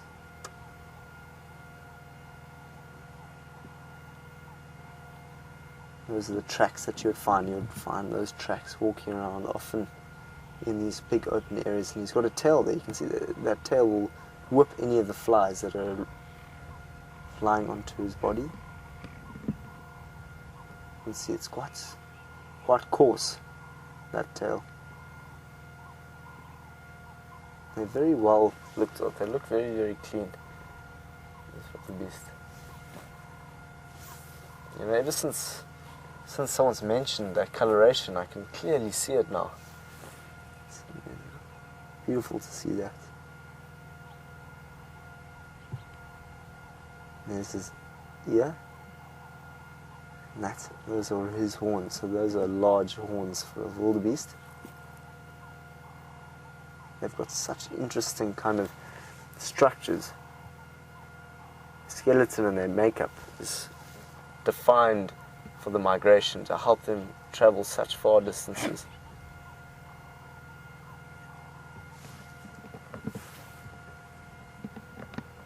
You can see he's chewing. So we've had some beautiful sequences here in the afternoon lights of cheetah plains. And we now know where this large group of them are. Just open here, just to the north of us is where the big large buffaloes are. So we're going to leave these wildebeest and the buffaloes and head towards our lot where the last time I saw Nkuhuma. So we know where they are. So if need be, we can track them down. We're going to now go for a search of a leopard this afternoon. See if we can find some tracks. That elephant bull is still there. Awesome.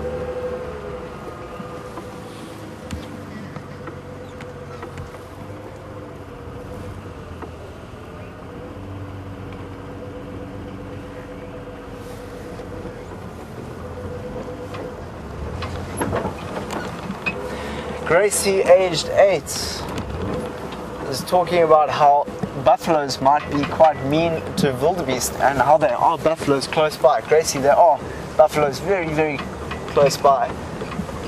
And so that we could very well see an interaction between the wildebeest and the buffalo later when possibly the wildebeest want to go and get something to drink and that large herd is there. And you said that you saw an interaction between the two and Brent had to give a time out. That must have been quite funny to watch with Brent. Would have liked to have seen that. So, Gracie, it's great to have you on this show. Grace is 8 years old. So, I think the buffalo, what I've just been told, is it head-butted the wildebeest, the young wildebeest. It's not very nice. Oh, James is with an antelope that moves quickly, so let's go see it. This particular antelope is not moving quickly. Thank you very much, Mr. Antelope, for not moving quickly. This is a steenbok, everyone. A female steenbok. Chewing.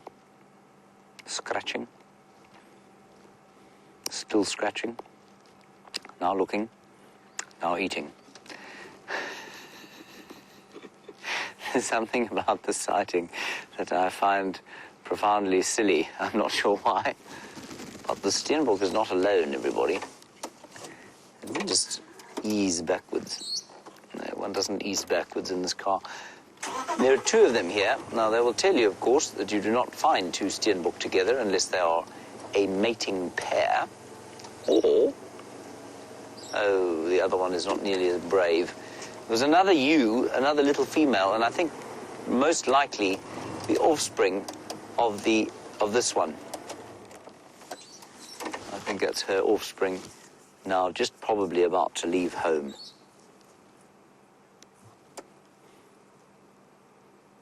Very, very selective feeders. She will eat, although she looks like she's probably just nibbling on some leaves there, she'll be selecting for the buds and the richest, most nutrient-dense parts of the plant, because your energy balance as a little thing like this is very difficult to maintain. Very high metabolic rate, so you've got to find a lot of rich food to eat. Seeds, I think quite often, I wouldn't be surprised if they ate a few insects now and again, just to keep the fat reserves up. Ooh, no, sorry. I thought it was an injury on her shoulder, but it's a blemish on the screen that I'm looking at. Now, we're not far from Buffelshoek Dam, probably only about 100 meters or so, 300 feet. And, I mean, this is around where Sam and Dave were tracking the lions this morning. So we're going to carry on through here. Oh, look, she's laying down. Let me just go forward a little bit. Oh, there we go. Well done, Wendy. Isn't that nice? This is probably I know it's not mind-blowing, but it's probably the best steenbok sighting I've ever had. Evan, you want to know why it is that these steenbok seem to be so much more skittish than any other animal. Well, this one certainly isn't, Evan, but I take your point. I don't think they are necessarily. I think they're no more skittish than, say, a duiker is. They're certainly no more skittish than a serval or an African wildcat or a banded mongoose is. I think it's because they're so small, though, Evan, that they have no physical way of defending themselves against any of the predators that come to get them, that their default reaction is to run away from anything that they feel is slightly unfamiliar. Whereas something like an impala, well, it has the protection of the herd, certainly, and they do have a certain amount of size or physical prowess. And so there is an option for them to turn and face the threat that comes towards them. Whereas for that steenbok, unless it's being set upon by a bushveld gerbil, it's almost certainly going to die if it is caught by a predator.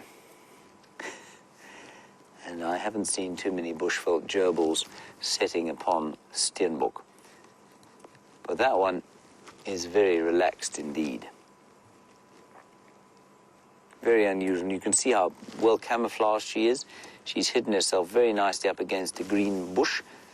And for a predator that sees not in color, not in black and white, but in limited colors, probably largely in shades of green and blue, and therefore the red color of that steenbok is hidden. It's so artistic, Chandra. Chandra, you must have picked that up at Africa Bird, did you? All the hipsters were there, had their cameras out. Very nice. I've forgotten what I was saying about the steenbok. Anyway, so that steenbok actually will be almost invisible to one of the predators here, which sees in different shades of greens and blues rather than that red, that rich red color that to our eyes sticks out so much. Very nice steenbok. Let us continue, Chandra. Let's Africa burn our way forward. Africa burn, by the way, everybody, for those of you who don't know, is the equivalent of, what's it called? Burning Man. It's the African equivalent of Burning Man out here. Chandra was just recently there. As I say, that's why he's a little bit grubby. No water there to shower in. Correct, Chandra? There we go. But a lot of fun, you say? He's nodding his head vigorously.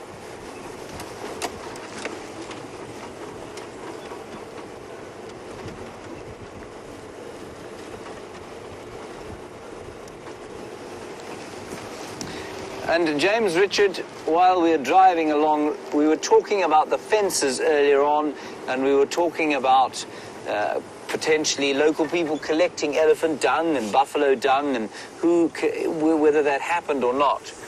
James, you want to know what species are potentially causing the most conflict with local people? In this area, almost none. Further north, where the fences are probably much less well maintained. In fact, they definitely are much less well maintained. You will find that elephants break out every so often, and they will get into maize fields, which, of course, for poverty-stricken rural people is a disaster. One elephant can take away a year's supply of maize or corn in the space of a couple of hours. Baboons, the same story.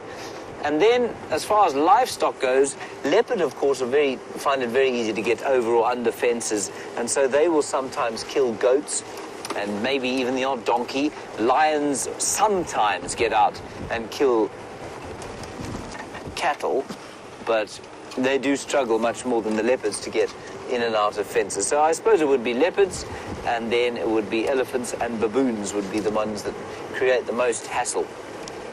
It's not a major issue, but it does happen, and certainly the Kruger Park has got some fairly sophisticated methods of going to assess and then compensate local people for any losses incurred.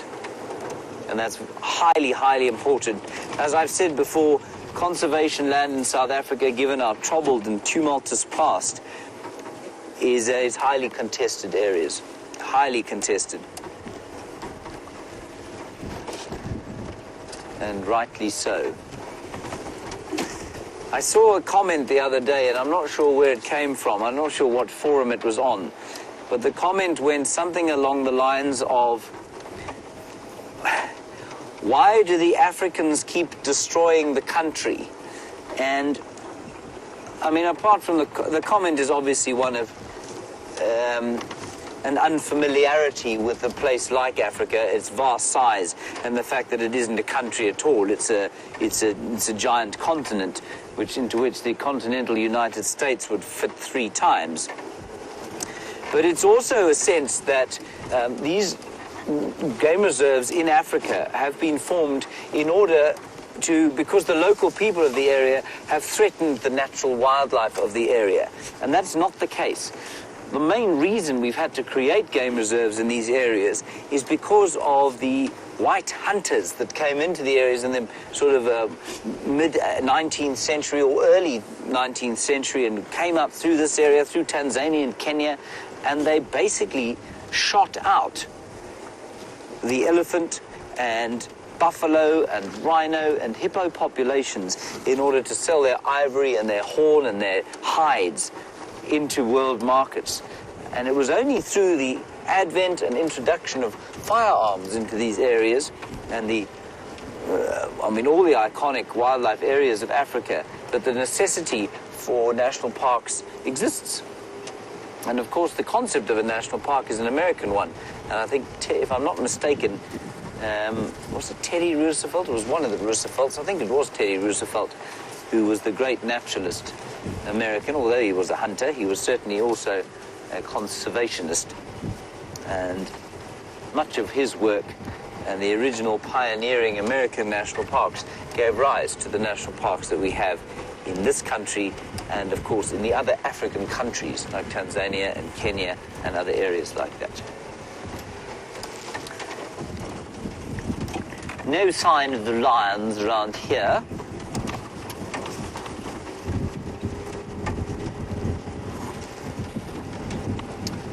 So I'm in 2 minds as to whether we should go and look at the hyena den, but it is quite a long way from here, or whether we should just lurk in this area and wait and go back to those other 2 lions who will no doubt become active, probably just as the sun goes down. I tell you what we're going to do. I think we're going to go towards the hyena den. If Sam Wise is on his way back from Cheetah Plains, he can go back to those lions. Otherwise, we'll have a quick look at the hyena den, and then we'll go back to the lions. So let's get out of here. Oh, Sam has got an interesting and embarrassed-faced bird to show you. You don't have it.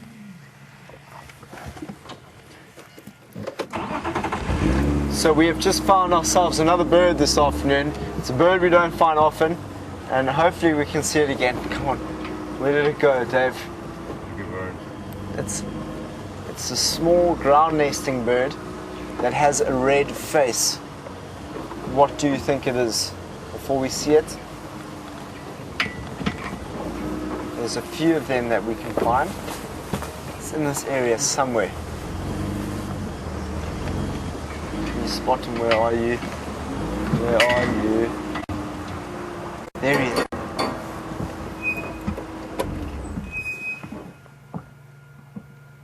Hello.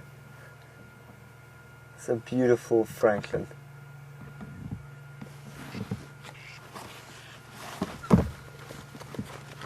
It's gonna get. So if with the red face like that, is the Swainson's Franklin. It's something that we haven't seen. I'm going to get my bird book. Look at the way he walks. So we've got a number of Franklin on our property. On Vuyatela, like the crested Franklin. I just want to show you. So very excited to get a new bird onto our list today. Write it down. Is it a new one for you? It's a new one for me. I haven't seen that yet. I'm feeding, look at the streaks on it. Significant black eye.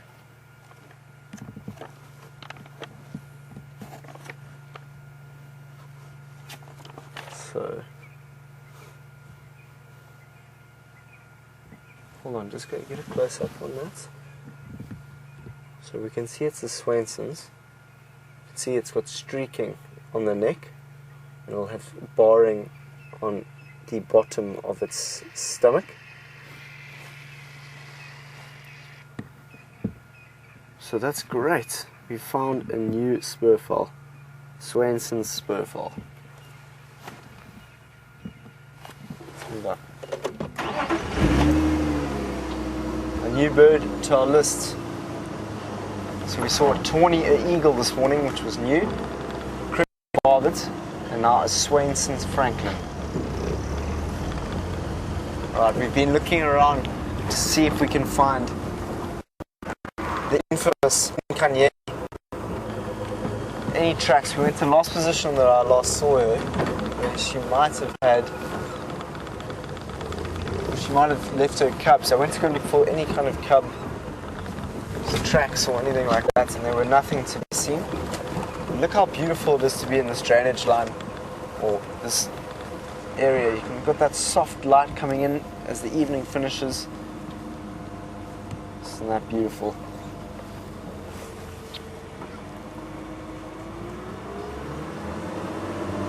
So it's really magnificent scenes here at Cheetah Plains. I really enjoy coming here just because it's so beautiful. And so what we're going to do is we're going to drive back onto those open areas.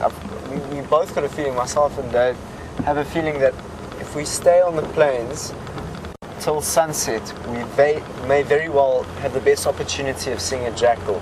So we're going to keep our eyes open to find a jackal, because I know that you guys really would like to see a jackal, and so would I, because I haven't seen a jackal. We've got lots of plains game that's out there. We've got the wildebeest, and we've got some buffalo, which is really nice, because that might attract some of the predators into the area as the sun goes down. So if we can't find them, they can find us. And it also gives us that opportunity, just while the sun's up, to open our eyes to see if those cheetah are on the other side of Mala Mala.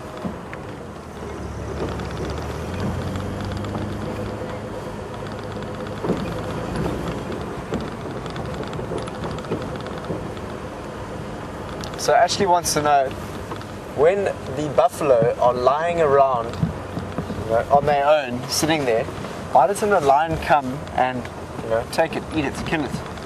Good question, Ashley. Main reason being, firstly, it is a risk for a lion. If a lion's on its own, comes across a buffalo, it's at risk purely because a buffalo is very big, so it could get very badly injured by trying to kill that buffalo. But if it's a pride of lions, or if it's a group, like if a couple females and a couple males that come into a drainage line and they see a buffalo on its own, it won't be scared to go for a kill. So it's all dependent really on how many lions are in the area. And if there are enough lions in the area, they'll be confident enough to take down a buffalo that's on its own. And that's something that I'm still to see, Ashley. It's not something that happens often out here, but what I've been told since I've started working here, which is a month yesterday, I've been here for a month yesterday, is that the Birmingham Boys, which are the male coalition, have a look at that. The size of that nest, that spiderweb nest, it is awfully big. Just in that bush over there.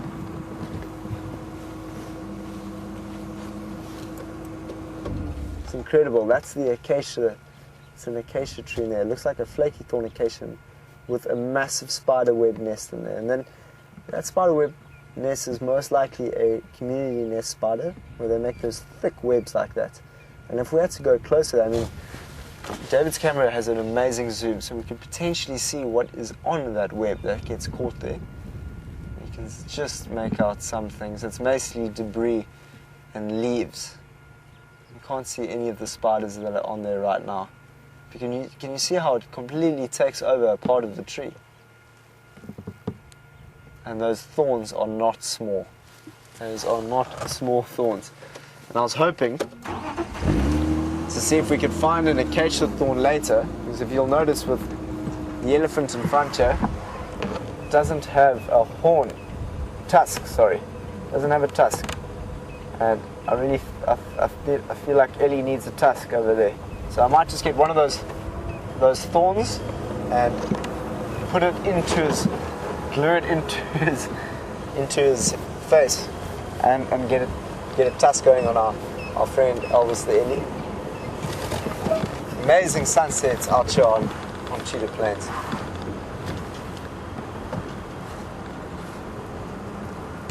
So fantastic to be able to traverse this new property.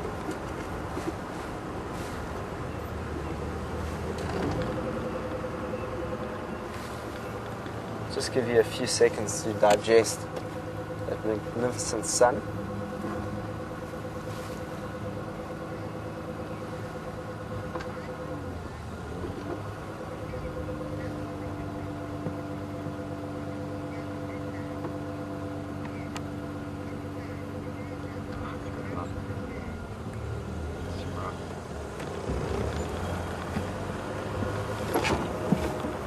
Deborah Armchair Traveller is asking the question whether the differentiation of temperature is going to create condensation and dew on the ground that might be able to feed, or supply water to some of the organisms out here.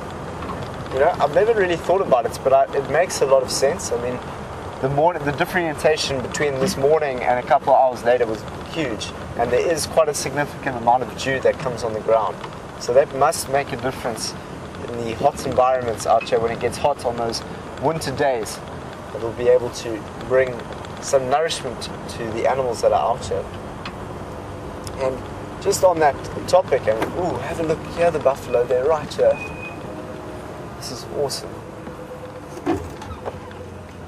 They're in the evening sun. Just going to go very, very slowly towards them.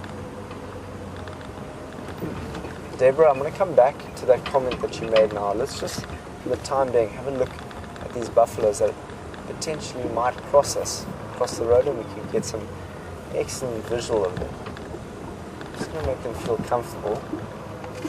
Get a good picture of this size.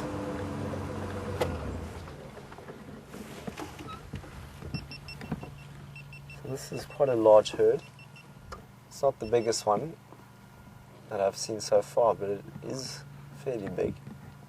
You can see they're all having a look at us. This evening sunlight on them is great.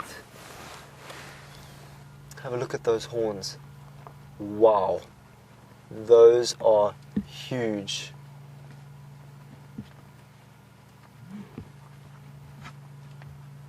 Wow. Don't you have very, very pretty horns? So there's a female.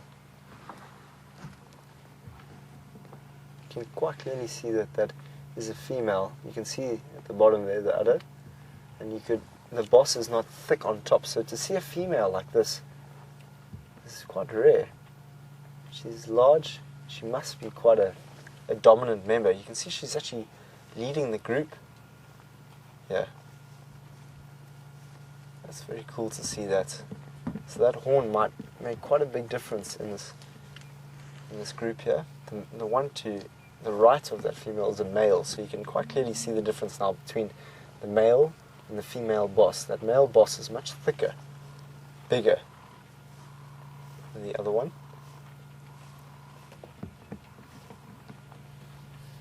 This is so awesome to see them in the sunlight, walking through the plains. Look at that youngster there.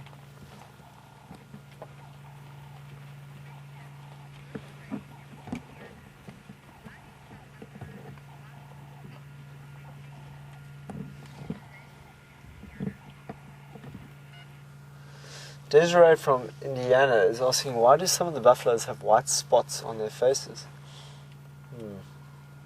From what I understand, it could be. I mean, I'm actually not too sure of the reason why they have those white spots. But it could be from them rubbing against trees. You can quite clearly see those white spots. You see they're often rubbing themselves against trees. They rub their bosses on trees to help, you know, especially tambuti trees that have that kind of, you know, that white substance that helps kill the parasites in their boss. Potentially from rubbing against trees, they in turn also inflict some damage to their face, that then can create some scarring to the tissue on the skin that could create those white spots. That's a good question. It could also very well be from the oxpeckers.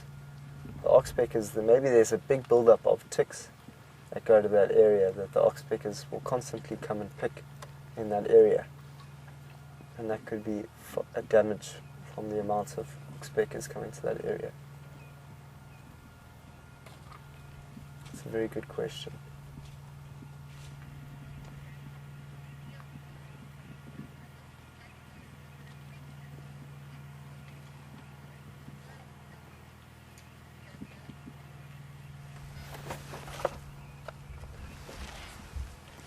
So there they go, off into the area. Let's try and get another position.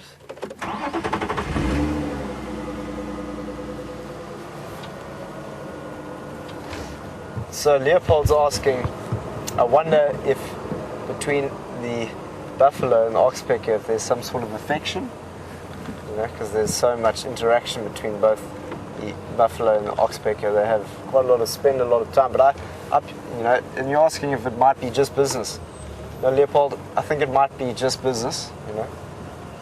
Provide a little symbiotic relationship, but who knows? I mean, we can only presume different things, you know. We don't know what's really going on. But from the surface, it just looks like a little bit of business. They need something to eat, and the buffalo would probably like those ticks to be off their faces rather than on them.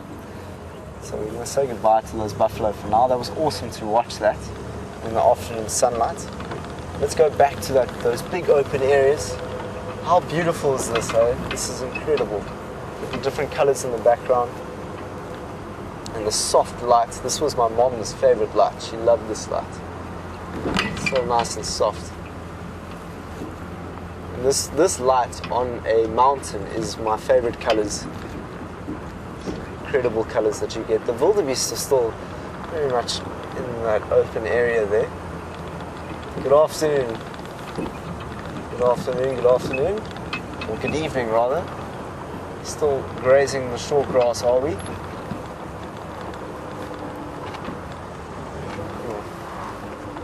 Let's have a look all the way across these plains now.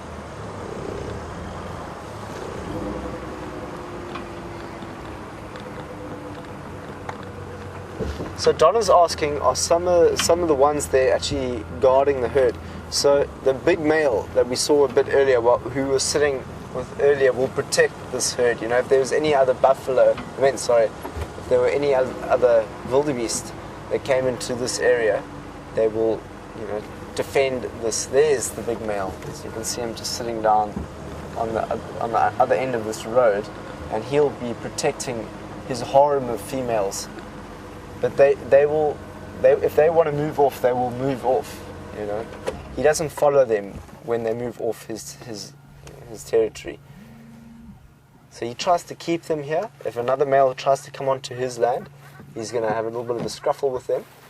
But he's not going to follow this group here off into another territory of the males. He's just got to hope that the females agree to this land and to the food and the water, and that's what makes the dominance. So in terms of the buffaloes, a bit different.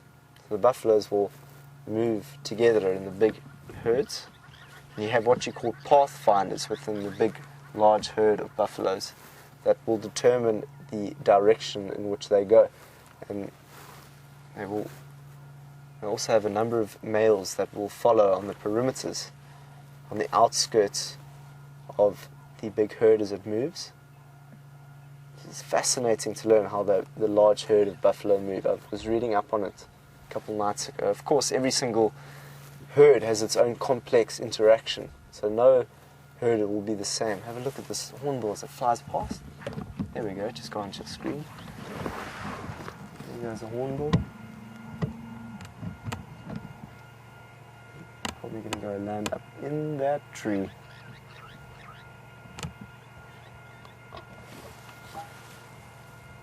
So just going back to a question we had earlier about dew. Just forgotten about who it was that asked that question, but you know what's fascinating is that there are some... I think it was Deborah Armchair Traveller was asking that question. And what's fascinating about some animals is they're actually able to collect dew on their back. So there's a beetle in the Sahara Desert, which gets much hotter than this. In the Sahara Desert. I'm not sure of the name of the beetle, but it's able to lift the back of the back of the beetle to a position where it collects dew, and that's how it drinks, and that's how it gets its water. Isn't that fascinating that a beetle is able to collect water purely because of the design of the back of the design of the back of the beetle? And so, from a biomimicry point of view, there's actually systems that have learnt and emulated from that design to try and find water in areas that are very scarce, like deserts. How can they learn from the design of the back of a beetle to collect water in the early mornings and the afternoons? Just before we go and see how James is doing, let's just have a quick look at the big group of buffaloes that are now coming towards these wildebeest now. We don't know what will happen here, but just for the time being, let's go and see how James is doing, and if there's any interaction between the two, we'll be back.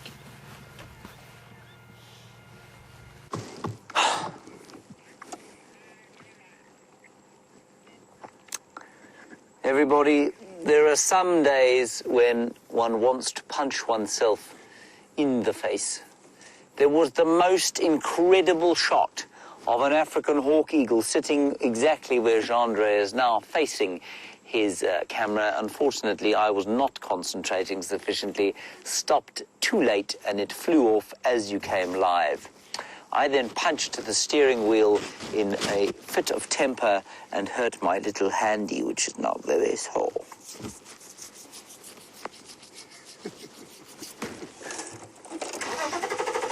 I must apologize for my idiocy, everyone.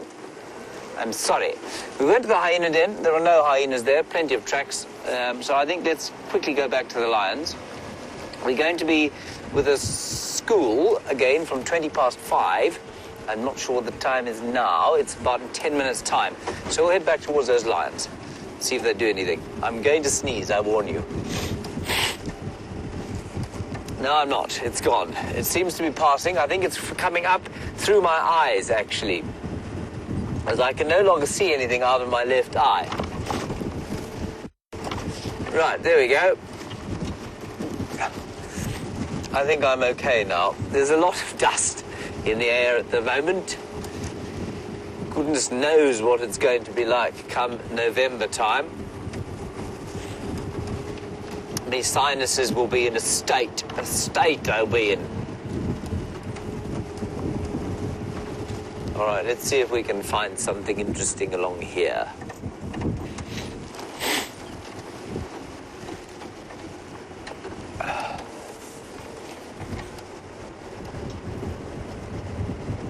Okay, Sarah, you're in North Carolina and you want to know when the best time of year to come is to see the Milky Way, when the moon isn't as bright. Well, Sarah, I mean, the moon's not here for basically 2 weeks of every month. You can see the Milky Way very nicely, but the best time of year to see the Milky Way is probably in winter. The thing about the stars, though, is that summertime's actually got the most entertaining night sky with Orion and what else is there in the night sky? We've got Taurus, the Pleiades. The Southern Cross is a kind of winter, I suppose, wintry constellation, so that's in the sky in winter. So wintertime, best time to come and see the Southern Cross and the Milky Way. But while this is a good place to see the stars, it is not the best place in South Africa to see the stars. It's dusty here in winter, and in summer there's often a lot of cloud around because obviously that's the rainy season. But there are better places in South Africa to see the stars, and those would be down in the Kudu, the kind of dry, semi-desert to desert areas that we have here, and a very famous observatory in South Africa called Sutherland, coldest part of the country. Very good place to see the stars. So it is really good here, but there are definitely better places in South Africa to see the stars. And the moon, I mean, like I say, for two weeks of just about every month, it really doesn't affect the stargazing because it's either below the horizon or very thin and slivery, and then it doesn't make much of a difference. Yeah. So lots of great places to come and see the stars here, and you can certainly see them here, but this is not the best place. Would you agree with that, Jean-Marie? Yes. Just looking around, there looks to be some smoke in the air, and I'm not sure what on earth could be burning at this time of the year. Anyway, I don't think it's anything disastrously treacherous for us at the moment, so that's good. Relief.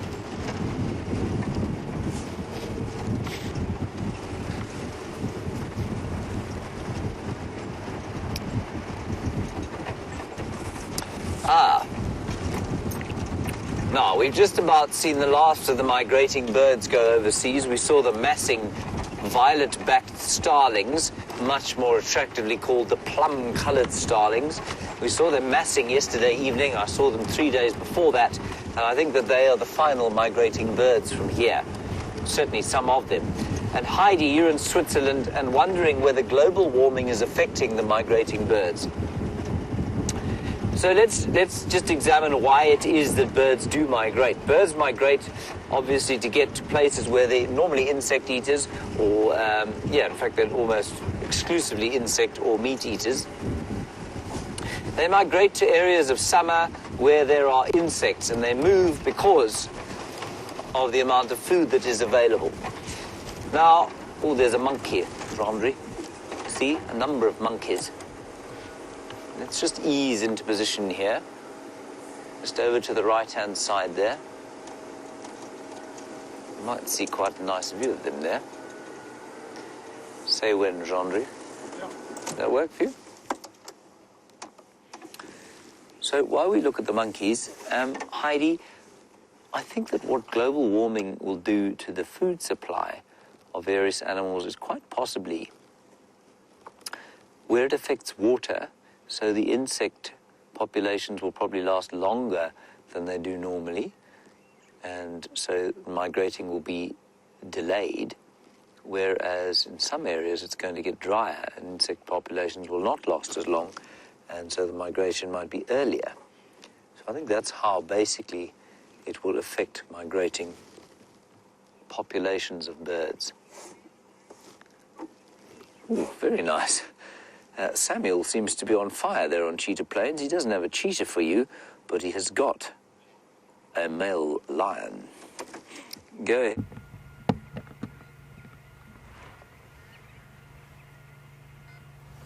Have a look at this male lion that is walking onto Mala Mala at the moment. He is beautiful.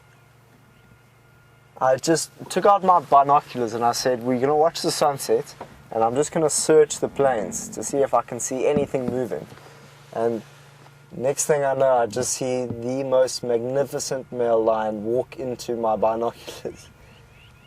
Isn't he magnificent? Look at that black mane at the bottom there. He is incredible and he's walking towards us. And what else is quite close to us is wildebeest and some buffalo. So who knows what we could be in for this evening. But I just can't get over how beautiful he is.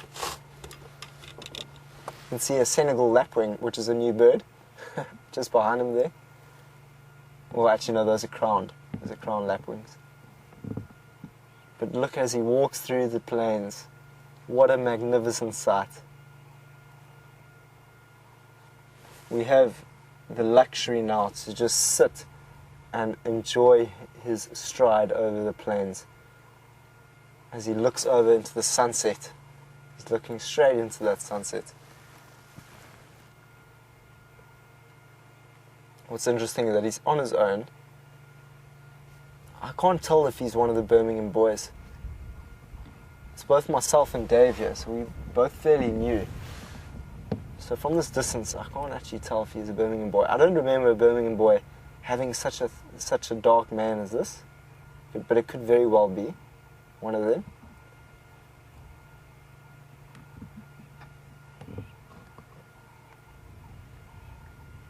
Something beautiful, walking straight towards Cheetah Plains. Last time, myself and Dave was sitting in probably not a different position to when we saw those cheetahs.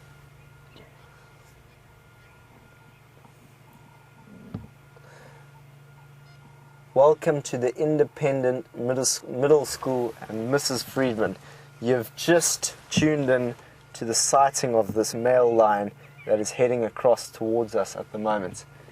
It is very exciting. We decided to see what we could find on Cheetah Plains this afternoon, and we've seen a lot. We've seen wildebeest, we've seen buffalo, and the wildebeest and the buffalo are not far behind us currently. They're very close to us, and it's going to be interesting to see what the behavior might be when the lion does get closer.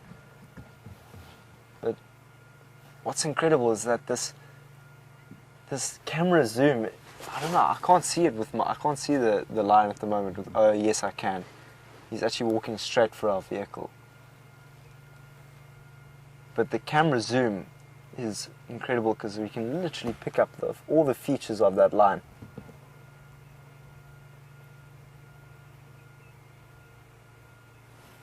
He's walking a particular game path, it looks like. So if we're lucky, if we just come and have a look here, Dave, you'll see this game path a little bit later on how, yeah, there we go. Just have a look at that game path. How a little bit later that lion might just walk right across.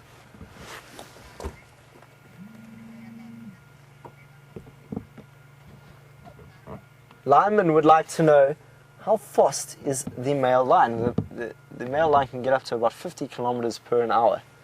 So I'm not sure what that is in miles, but it's 50 kilometers per an hour. That's what we use in South Africa. Oh, 50, sorry.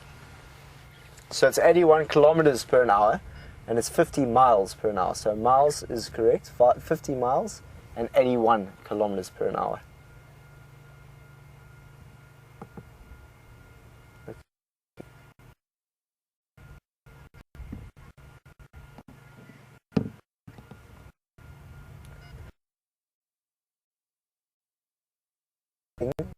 Lion, I mean, there is obviously, of course, enormous.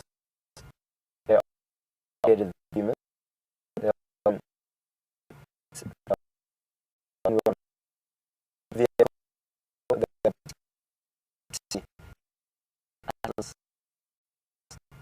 male lion.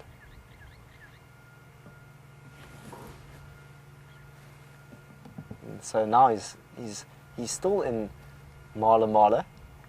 I'm going to call it in on the radio quickly because I think I should let everyone know here.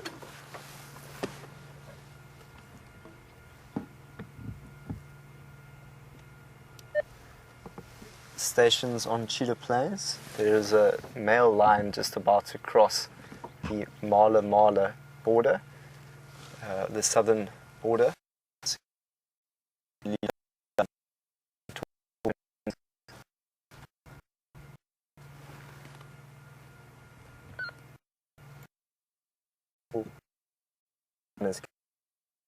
The size and that main of the was very muscle. The wildebeest do is follow him and find out what his motives are. See how we might interact with the animals that we've been sitting with for the last 2 hours.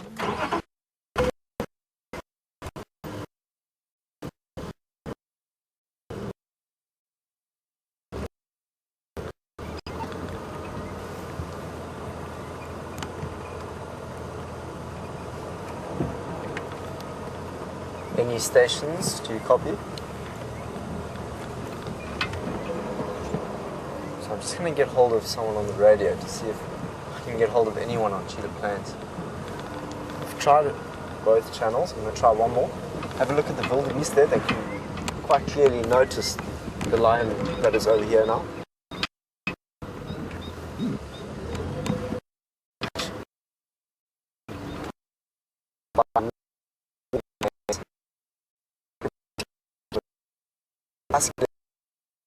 When you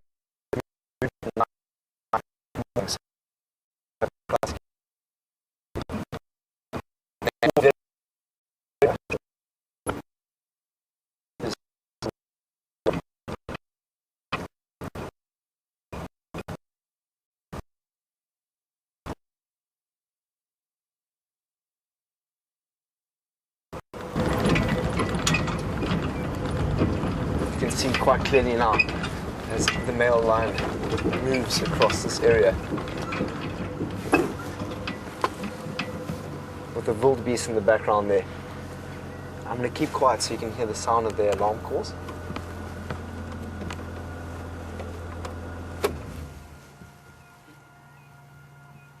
So can you see how they're not running away?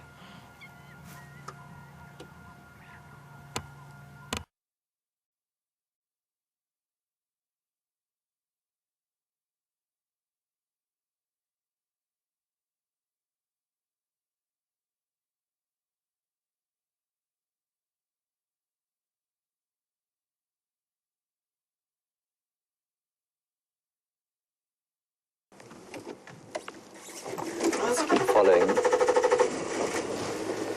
Let's keep following him. He's going back sort of towards the road now. He's really giving us a bit of a run around.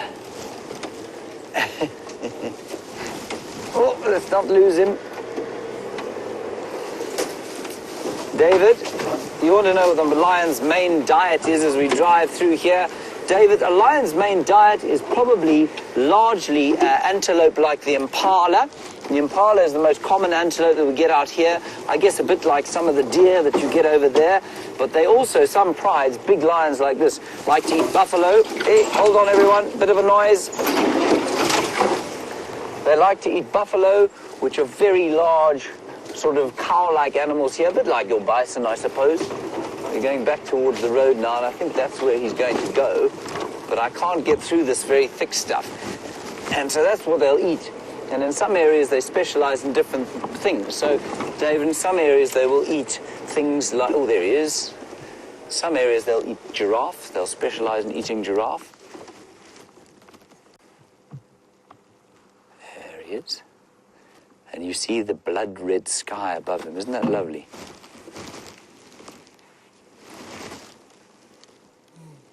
He's calling her. She doesn't want to call back. Look at that.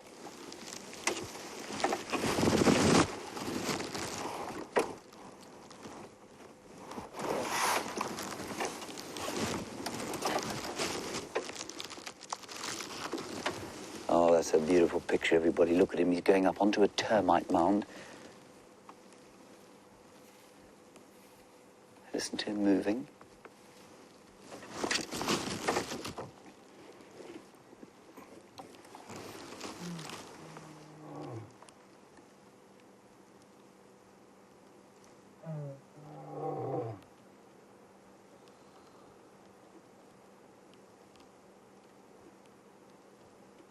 Such a mournful sound.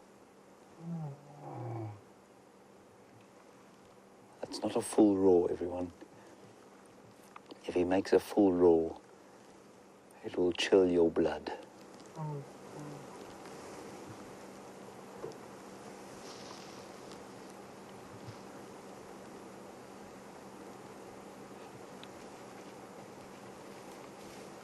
She's not calling back.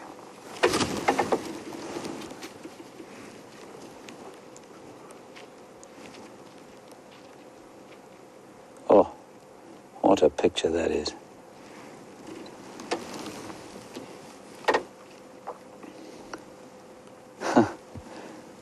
Isn't that beautiful?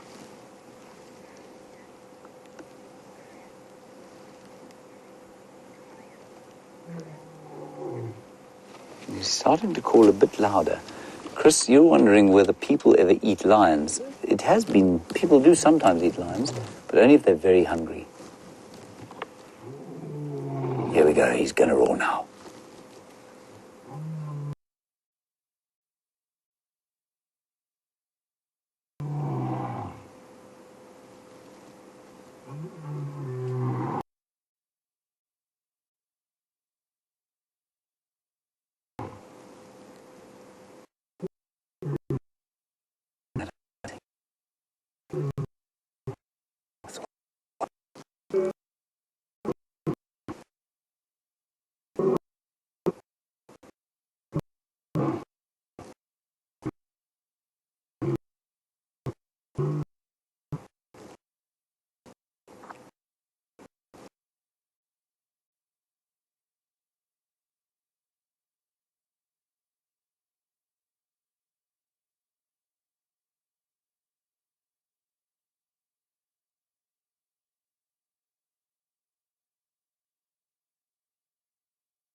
Of her pride mates.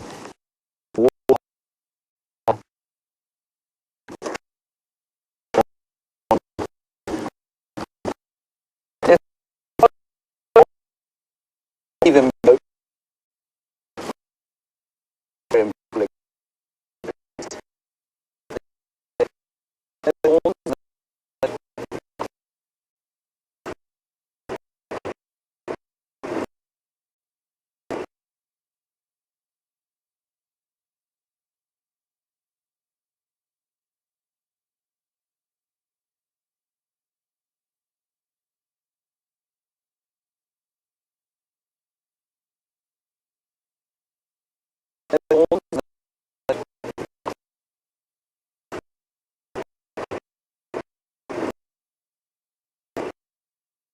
We're working on it as fast as possible to get it sorted and get you back on the vehicle.